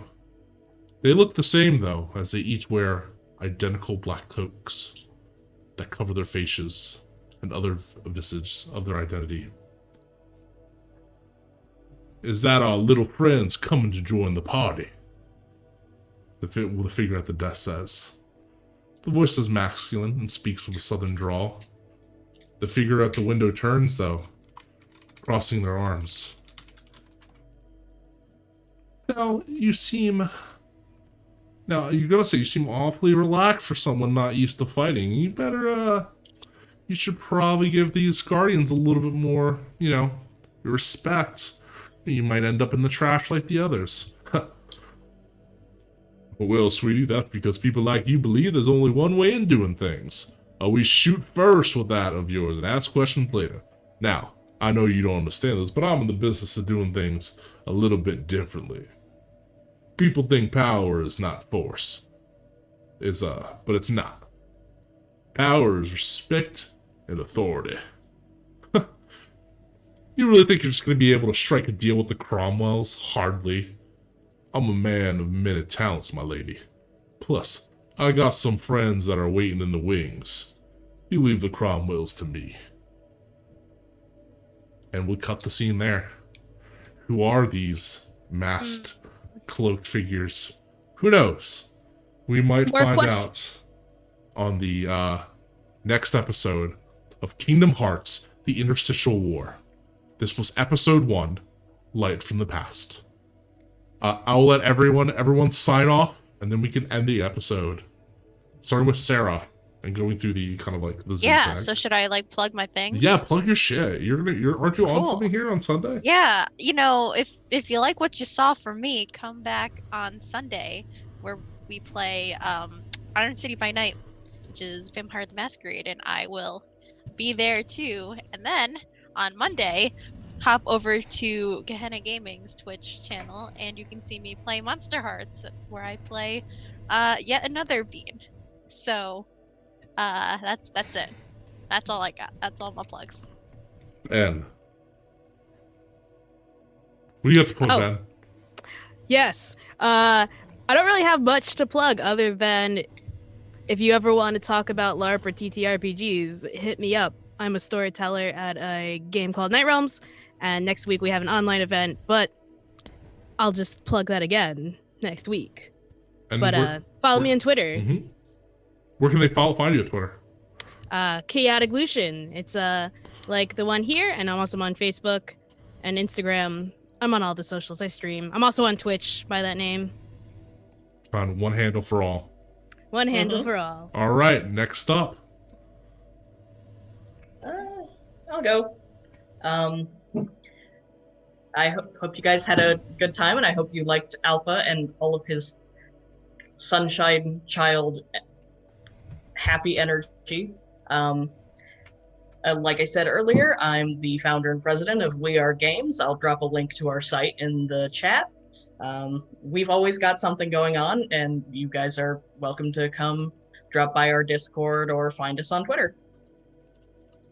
Nice. And where can they find you on Twitter?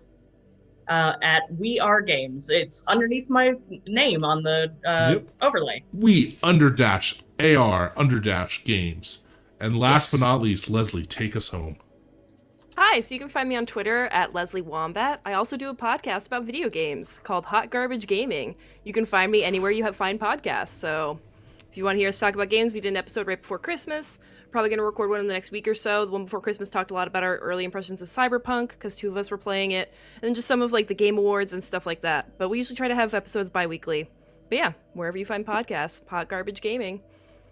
Funny enough, Heart Garbage was the name I had in college. But everyone, I was your game master tonight. I'm Noble. You can find me on Twitter and on Instagram at NoblemanNick. I'm actually the main stream producer and head of streaming over at Gehenna Gaming. Wes is a really great friend of mine. He's awesome. And because all I do over at Gehenna Gaming is like horror stuff, I wanted to stretch my legs a little bit and play something a little bit lighthearted, start out the year right. I really think that 2021 could use this type of game.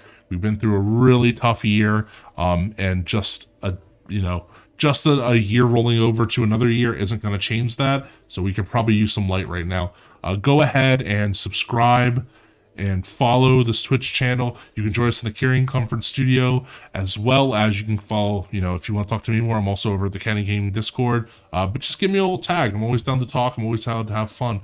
Thank you for everyone that tuned in to watch us. That was awesome. We love you guys, and we hope you have fun, and we'll see you next Friday. You have an amazing day. Oh, wait, I'm in more stuff. Shit. Plug your other stuff. I have to plug my other stuff. First off, I'm going to reiterate. So tomorrow is going to be Rage Against Birmingham. Or is it Rage Across Birmingham? I would say against. Rage Across Birmingham, Werewolf the Apocalypse game. It's awesome. Go watch it. My good friend, your big dad, plays it, and he's amazing. He's funny. He's awesome. And so are the cast. Awooski's motherfucker. That's my second F-bomb. And then on Sunday, you can watch Iron City by Night, which Ashley's in. It's awesome. It's great. It's also got a lot of all my other friends in there, and they're just amazing, and you should give them all your love. The next time you'll be seeing me is probably next Friday, this January. I'm probably kind of taking a little, well, no, I'm not taking a break from streaming, but I'm in two upcoming, a one-shot and a series coming up pretty soon that you can see me. Oh, no, you'll see me Wednesday playing Cult over at Gehenna Gaming with Echoes of the Past. That's what Mark, Raquel, Persephone, and Zach, they're awesome. You should give, if you like horror and something a lot heavier than this game, definitely go check them out. But if you want more lighthearted stuff, stick to find us next Friday. It's going to be awesome. It's going to be great. I hope you guys like that Halloween Town Swerve. And yes, a great day. I love Halloween Town. Bye, everyone. Have a good one, and enjoy the cover of Dearly Beloved. Yes, thanks for coming, friends.